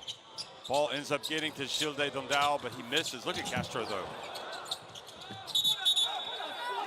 And he fell out of bounds. Unlucky. Great hustle by Castro. Valdemuñoz is not happy. He wants a foul, and he's... You watch. No foul. And Just he going rolls. for the ball. Okay. Oh, yeah, right there. There's a foul. Well, there he rolls out, too, and they both got the ball when he's rolled out, so... It looked to me like it was Tavares might have got him on the arm as he was falling out. But notwithstanding that, even if it's not a foul, Romano had the ball and made contact before Castro was actually out of bounds. There's a tech. Castro's definitely unhappy.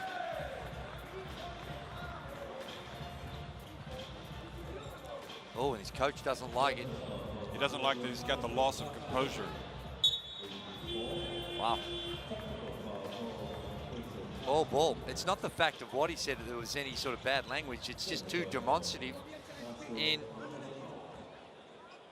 his reaction. And the coach has just given him, Castro, a good piece of his mind about what he thought of the reaction. He's giving him the hairdryer treatment. We might not see him in the game again.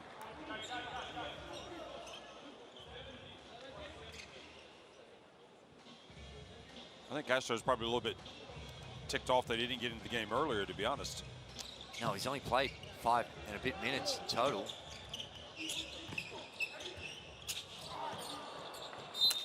Ball gets out, thrown out of bounds. Well, they're not setting the world alight in this quarter offensively right now.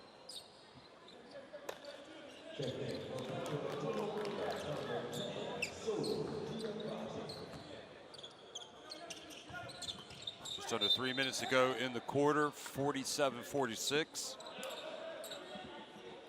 It's only 11-14 in the quarter.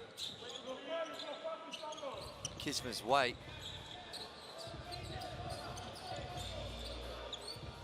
So it's been a bit of a grind.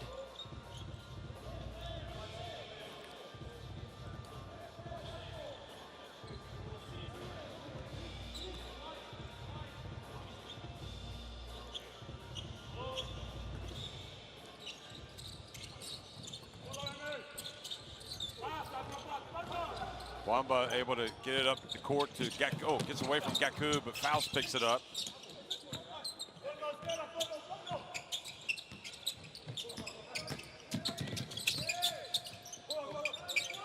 Wamba rattles out. Pettis Tapia up to Basabi.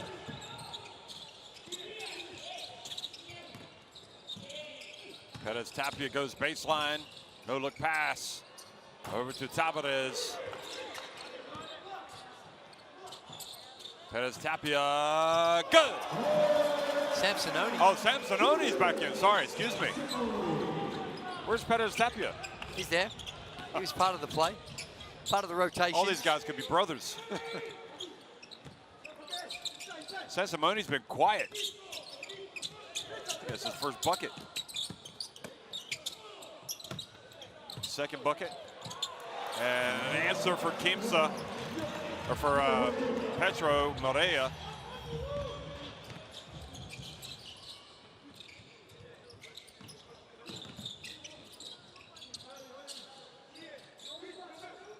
It's perfect 3 of 3, Samsononi. And why wouldn't you when you're hot? Oh, wow. Make that 4 of 4. All of a sudden, he's taken over.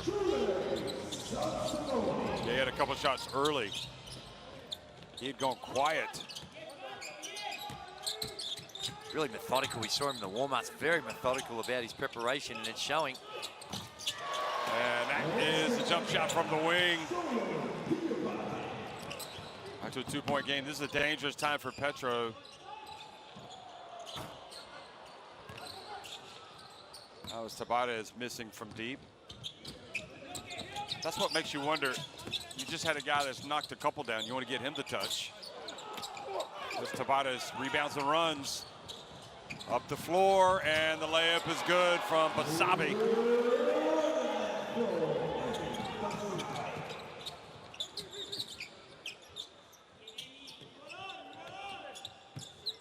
Final 20 seconds, and Basabi with the foul guarding Morea. Yeah, the help came. It was just a little too late. Miller was complaining. Thought he got held when he was trying to fight around and take away that entry pass to Morea.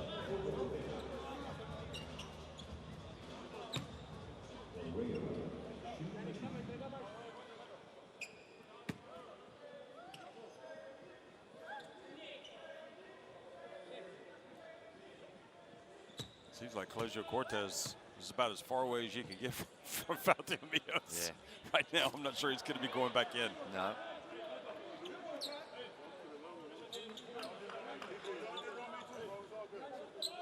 Free throw woes. Huh. It's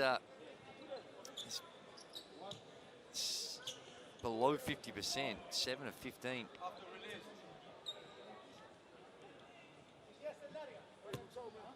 Nothing does a coach's head in more than not being able to knock down free throws. Oh, a couple of misses from Morea.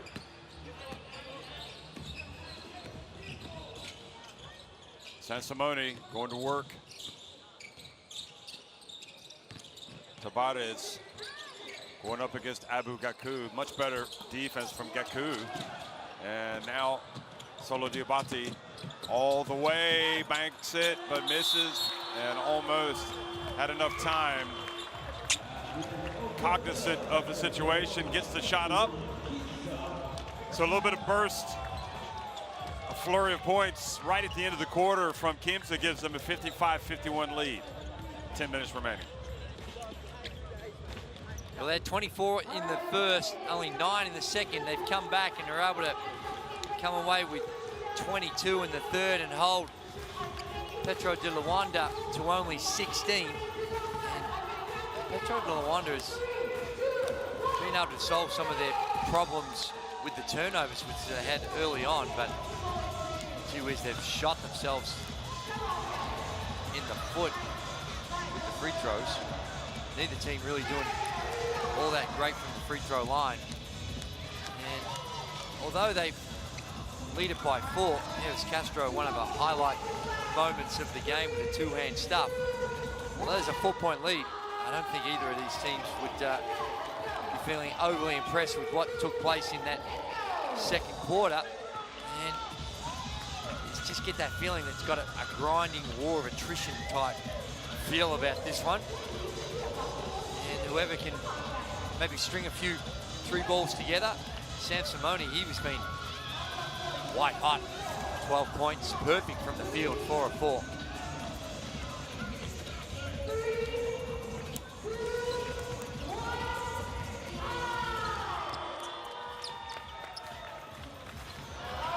So the team, that was the appeal there for the unsportsmanlike, but they weren't able to see anything. Team that wins today gets a victory before they go home. This is for 5th place. And the team that loses, well, it's not going to be a happy trip home, I guess. Well, it won't be happy, but the objectives and the way they'll measure the performances throughout this tournament won't just purely be on the wins and losses. It's about the preparation for what lies ahead as well.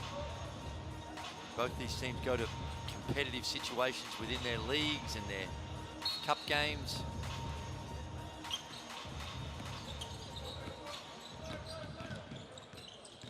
Fourth quarter action underway. Tabares.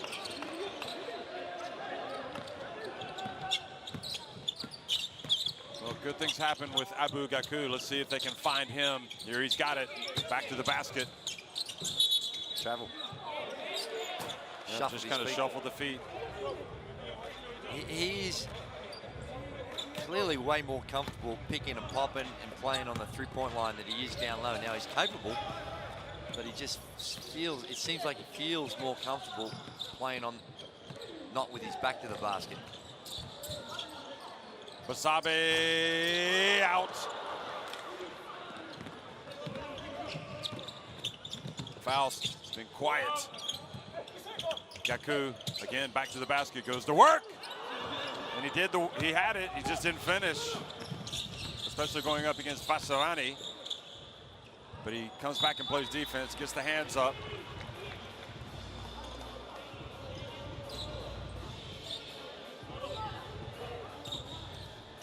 He was the one that was talking about the mentality has to be right.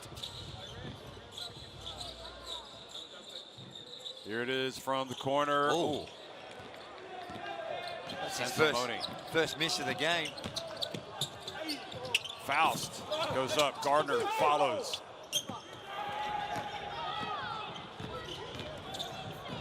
Now Solo Diabate knocks it up. Here goes Faust.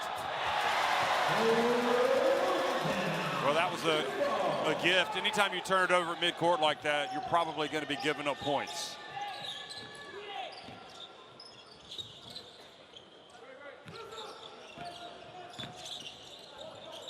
Vasarani at the line, gets it back.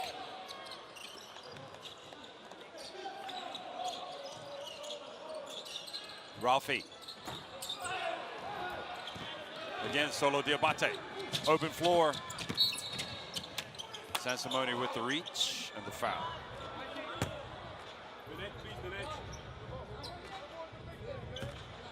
He's just got, Solo Diabate just sees the game. You can see him knocking the ball away there. Yeah, and this is some telling moments here as Racino gets some rest. Ralphie gets a bit more playing time, and also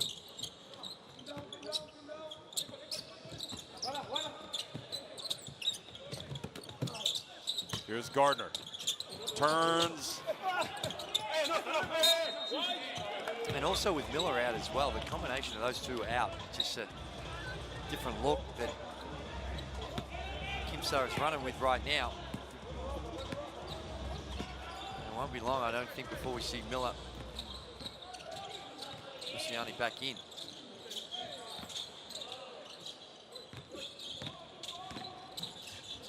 Oh, bounce pass. Masserani forgot to catch it. He was going to go up and try to score, but you have to have the ball first.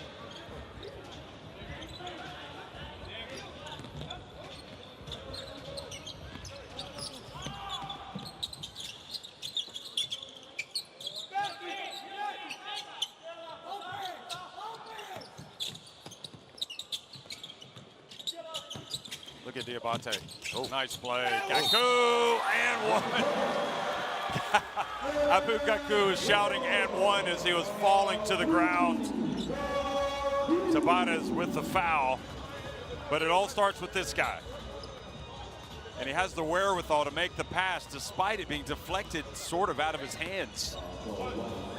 A good touch as well. There's a lot of contact falling away from the basket. Able to maintain his composure.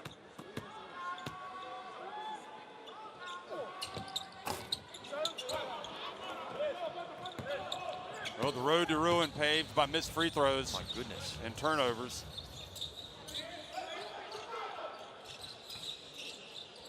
Sansimone, that was short.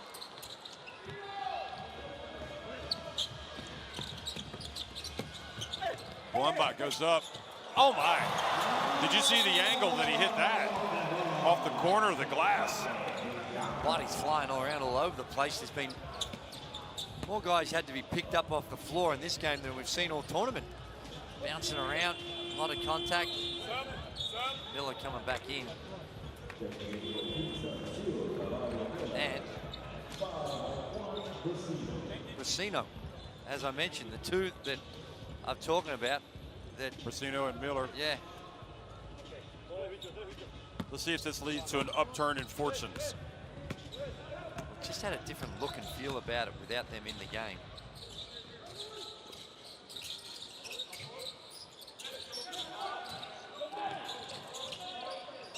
Pass. Oh, beautiful play. Sansimone to Basabi. Well, it's been around for an eternity. The flex offense, 2 flex cuts. No help from the screener. Wide open layup.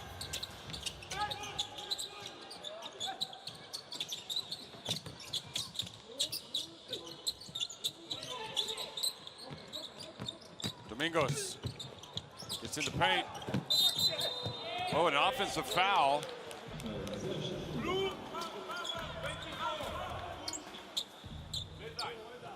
Boyamba, was it? That just trying to come in over the back? Yeah, it's his foul.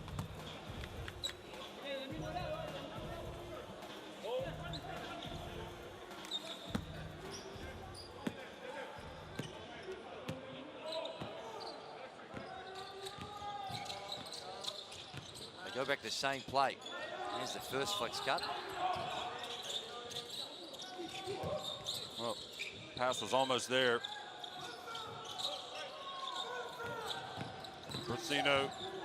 Oh. Gets a bump right when he gets down close to the basket.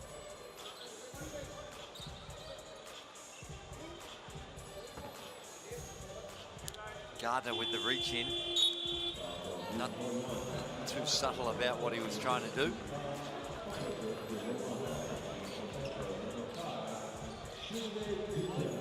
$57 apiece. It is. This is a grinding, intense battle. This is the first day where we have 3 games. They'll test our stamina. 2. Miller. Oh, wow. Oh.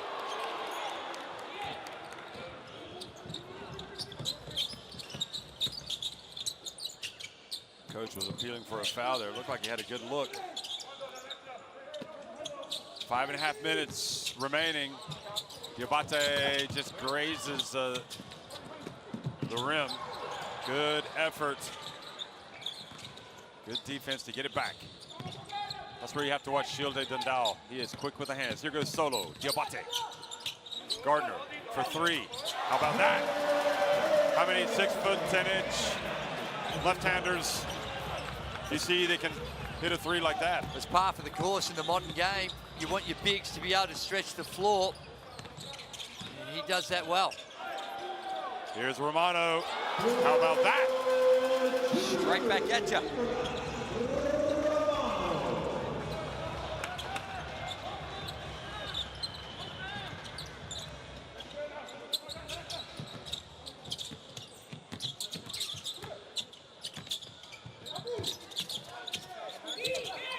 Abu gets it down low, back outside. Solo, that's off. Gardner with the rebound to Gaku. Abu Gaku.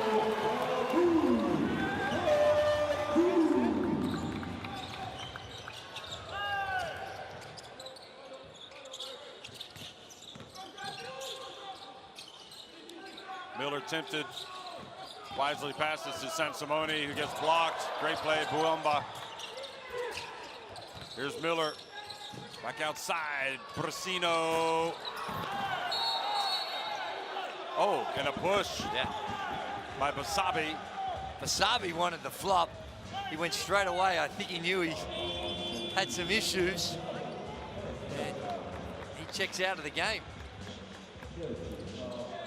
This was Romano's answer. So this is an interesting time with Solo Diabate going out. It's winning time. And Valdiomillos puts the ball into the hands of Shilde Dondao.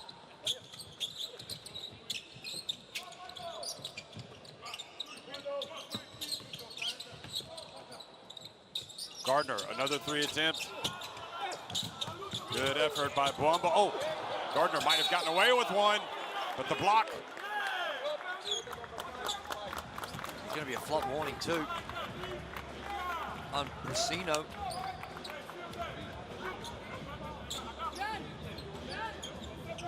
Watch this. Watch Gardner here. Ooh. Yeah. Pretty good on his feet, Gardner. Yeah. But definitely a little contact. You thought there was a little floppage? Well, not only did I did, the official did. There was an official flop warning given. Oh, okay. Well, you should be an official then. So, but you know, that was one of those examples that when you're on the margins, well, is it a flop? There would certainly look like there's a bit of contact. You don't really know. It's sometimes outside of the it's a thankless task. Obvious ones. It's sometimes a little hard on it. It's very hard call for the officials to make sometimes. Yeah, you have to appreciate what situation they're in. Meanwhile, Gardner puts Petro on top by 4 points.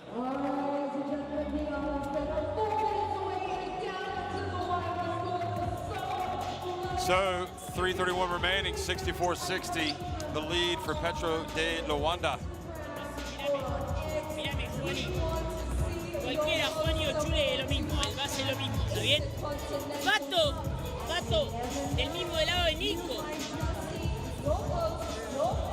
Pato y Nico. Y acá, Ti y el otro base. Cuando viene para acá, ¿sí? Para este lado, Juani, alto. Pato, acá, buen pick a Nico ahí. ¿Entendés? Y Ti, pick de picker. Mírame, seguramente cambien y el 41 se quede acá con Pato para que Pato pueda recibir y atacar. Nico, si no recibís, abría el córner. ¿Entendieron? ¿Sí? Vamos. Ey.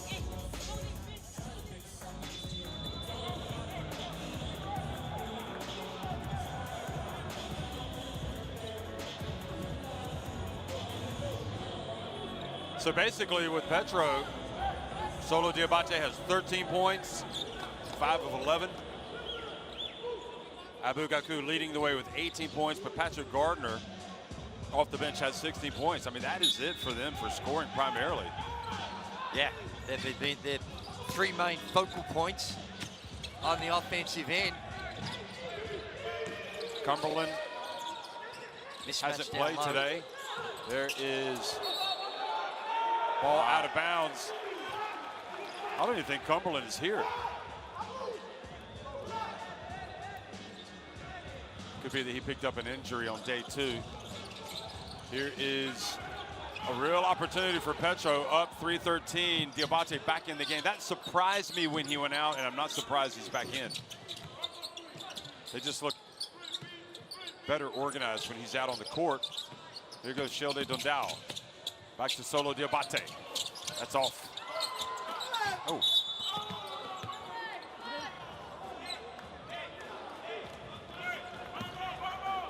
Huh. Pat on the head. Well, Brasino wasn't sure he was going to get the call for the foul, so he threw it straight back in at Dondao and was thinking, you know, just to try and get the ball to come off him, and it was a pretty aggressive one, but unfortunately Dondao knew it was all just in the spirit of the game. Tabarez rather. And it's this cold snap. Once again, afflicting Quimsa. It's every second quarter. 24 in the first, 9 in the second. Oh, Diabate needs to play through the contact and make that one. He's only had 5 points in this quarter.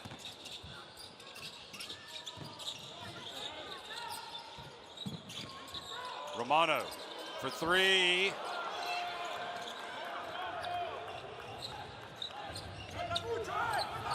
Four-point lead, 2 minutes remaining. Certainly there for the taking for Petro. And if they get a shot here, you have to like their chances of sealing the deal. Well, given Quimsa's only got the 5 in the quarter, they just can't score. Wamba for three. Ah. Wide open. Surely Brasino has to be looking. Well, they're spreading the court. Miller picks. Can't get him the ball. It's Romano from the right. What a great play. What a great shot. He's their go-to guy. The last couple of possessions when scoring's been tough, that's his second made three for the quarter. He's just not afraid to step up, is he? And at both times they've been critical and brings them back to within one.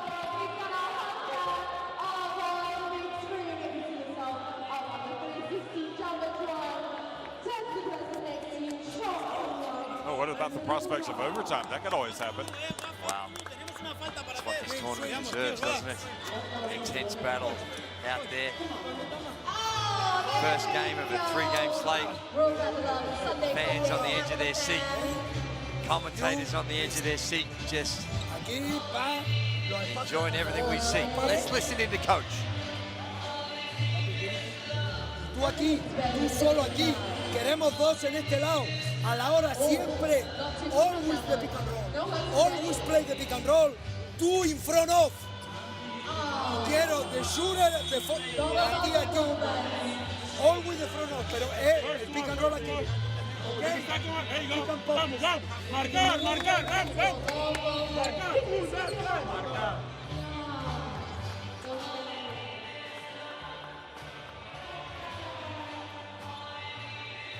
Big time. Romano just puts that little bit of extra pressure on this next possession for Petro De Luanda.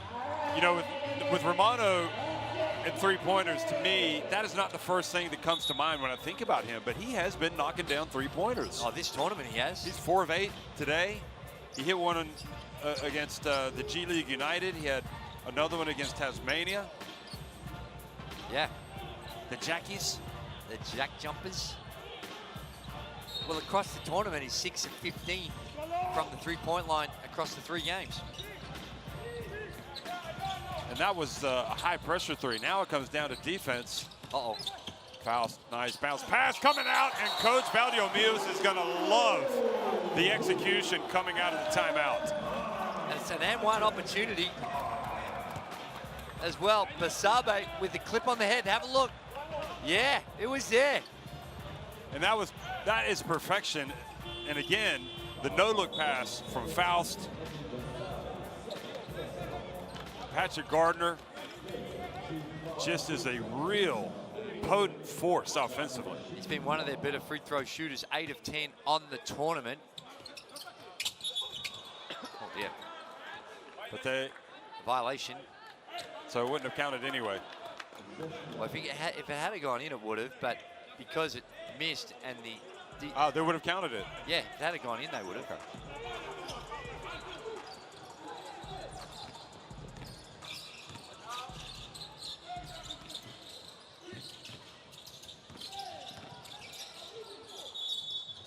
Traveling is the call. Brasino. Wow, that's a big error. At a crucial time. Still time, 1:03 left. Boamba goes out. Faust comes back in.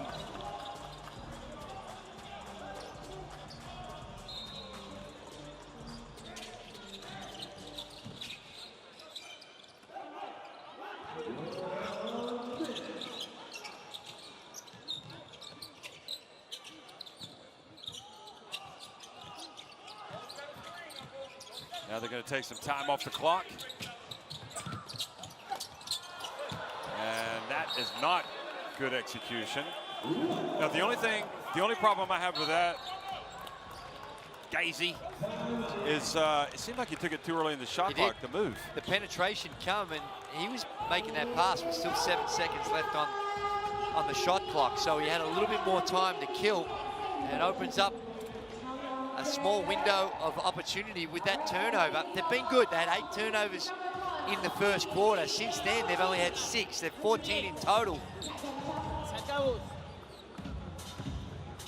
De allá, ¿no? Se saca del frente de la mesa. Chile, saca vos. Con 14. Emi. Juani. Nico y Ti. Mirá. Haces así. Le pones un pic. Nico, cuando él está haciendo esto, vos amagás que venís acá y va, pica Nico ahí. ¿Entendés, Chule? Pará. Si no, va a salir Juani. Nico abría ahí y fue el pick and roll Juani y Pi. También. ¿Entendieron? De nuevo, ¿entendieron? ¿Entendieron? Seguro. Nico, Juani, Emi. ¿Ah? Emi, cuando lo cortinás a Juani, abrite al corte. Vamos.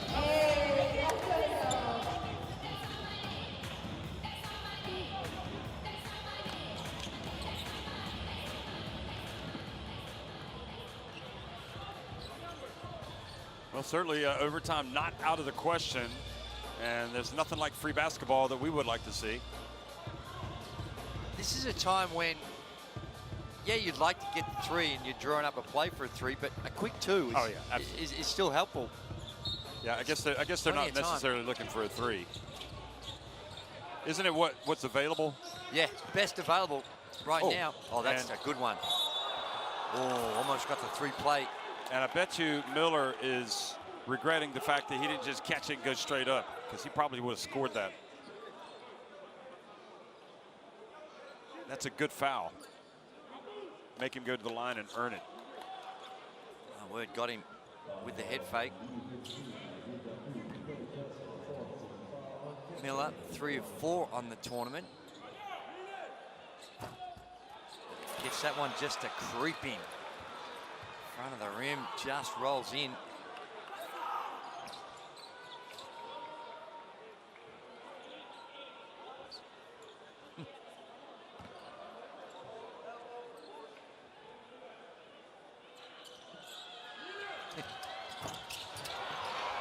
Well, he misses. I know that there are a lot of fans out there watching around the world that would love to see overtime. Absolutely. But if Petro score here, I think it's unlikely. Yeah.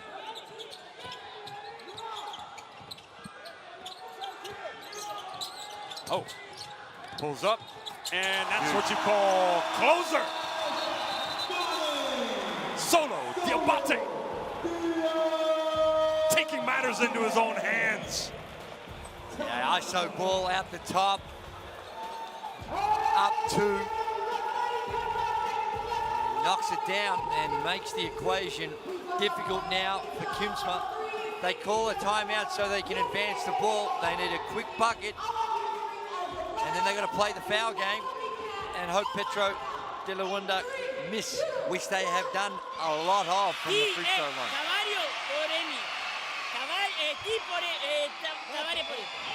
Chule. Sacá Chule. Juan. Nico. Pato. Tip. Juani viene para acá. Y apenas viene, vos haces esto, Pato, para irte para allá. ¿Entendieron? Sí. Mirame. Juani. Y acá es. Tía, Nico. Pero falso, Ti. Cortamos. Hay que cortar con foul. A los grandes hay que cortar con foul. A los grandes.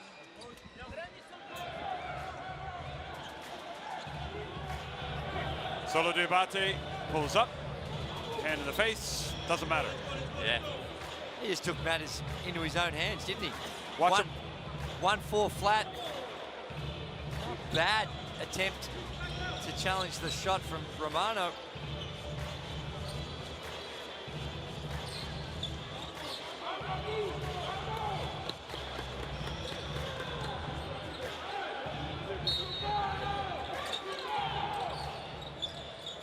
So they got to get it. They got to score quick. Oh, it was intended for Miller. They were looking for a foul. Tough pass, Sansimone. The play was for a slip. Action from Miller. They're complaining he got held. But gee, that had to be on point.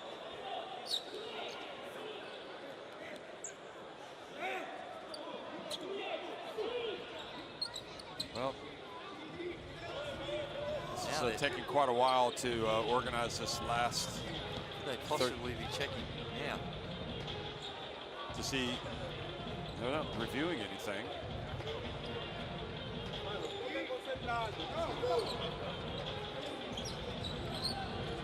Okay, so they're going to inbound. Are we looking for a quick foul here if they don't get the steal? Yes, and they do.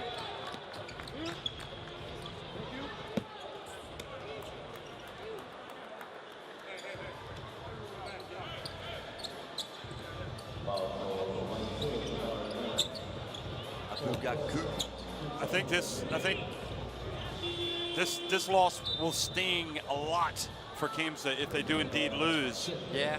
After their start to the game when they had the 13-point lead. That's right. And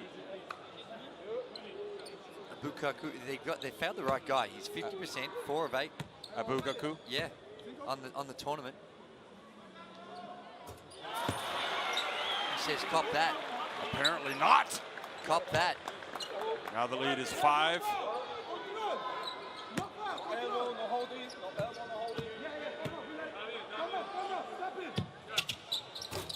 He only makes 1 of 2. They got to go quick. Brasino. Gee, that's a carry. Travels. And that's easy call from pretty the much official. The icing on the cake. Or the final nail in the coffin.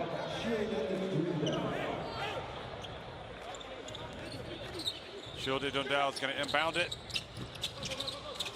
Kaku, and they're still going to foul.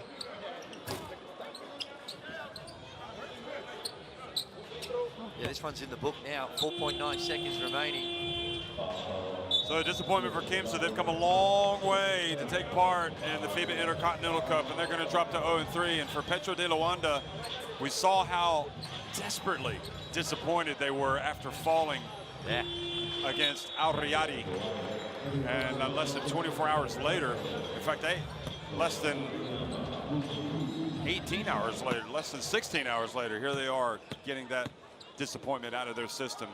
And I think probably this guy, Abu Gaku, has more to do with it than anybody, as well as Patrick Gardner and also especially Solo Diabate. Those are the 3 guys that have led them today.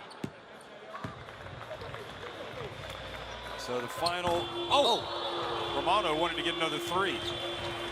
That is the final. So 70-64, Petro De Luanda get their win at the FIBA Intercontinental Cup over Quimsa. It's Africa beating the Americas in the first game of the day. They clinched 5th place. Well, they do, and after a shaky start too, Quimsa came out of the gates firing, and here we see the scoring numbers, and it was really self-inflicted wounds by Petro De Luanda early on with those 8 turnovers like we spoke about in that first quarter, but they were able to turn it around. They made some adjustments throughout the journey. Neither team really were lights out, only 42% for Quimsa, 40% for Petro De Luanda, and it was the free throws of both these teams. Oh, they were poor. 47% from the free throw line for Quimsa, and Petro De Luanda, well, they worked their way up to 59%. They had a lot of them, 16 of 27. So some work required between now and the start of their seasons from the free throw line. I think Valdiomias has learned a lot about his team in this tournament and also this game. He's going to need Clésio Cortez to get on the right page because he's such a great athlete and player. But certainly Patrick Gardner is a great addition to this team. And Abu Gaku, a great leader. So why don't we go down to the court and hear from Solo Diabate. Hi Solo, congratulations on the win. What made the difference today? Today we play with energy, with more energy, because last night against Riyadi, we missed our chance to win, and we were sad, and we decided to play with more energy and more focus today, what we did. And Abu Gaku was telling us at halftime that you completely changed your attitude after the first quarter. What was the key for you guys? The key, I think, is the loss of yesterday. When you lose game against a good team and you think you can win, it's very difficult to accept. And we're lucky we had a chance today to catch up this mistake of yesterday. This is what we did. And for the second year in a row, a team from the BAL wins a game here. What does it say about the evolution of the competition? Everybody can see that African basketball is getting better. And we represent the BAL, and we represent also Africa basketball, and I think that we did well, even if we won only one game, but we did well. We played with good attitude, we show good things, and I think the next year is going to be better. You're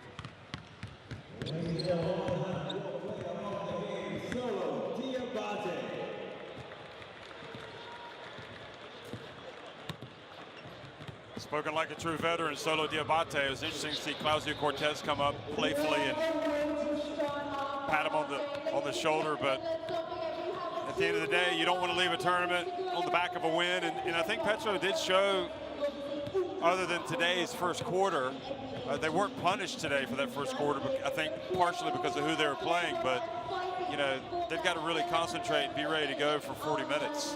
Yeah, absolutely. Quimsa, they've had some terrific moments throughout the tournament, but they just haven't been able to string it together for 40 minutes. And that's some really good performance. Romano with his shooting was a standout for them. Miller on the boards throughout the course of the tournament, although he was a little quiet in that area, but made up for it with some points today. But full credit for Petro De Luanda. They spoke about playing with a bit more energy and attitude, and they brought that under some pretty difficult circumstances with that quick turnaround. And Diabate, ice in the veins, game on the line, had the courage to go ahead and knock down that mid-range jumper. Yeah, Diabate was key at the end.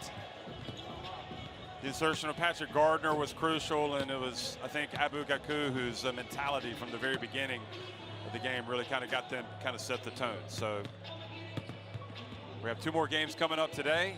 Al Riyadi will be first up, going up against the Jackies. The Jack Jumpers. Tasmanian Jack Jumpers. And I guess from that standpoint, this could be the same type of game. I mean, who knows? It could go right down to the wire. Nah, looking forward to it. It's going to be a battle between 2 high-quality teams. Okay, so here it is. Petro De Luanda winning the opener, 70-64 to clinch 5th place ahead of Quimsa. Now Al Riyadi Beirut getting ready to go up against Tasmania. And of course, the showpiece tonight, it'll be G League United going up against Unicaja Malaga for the title.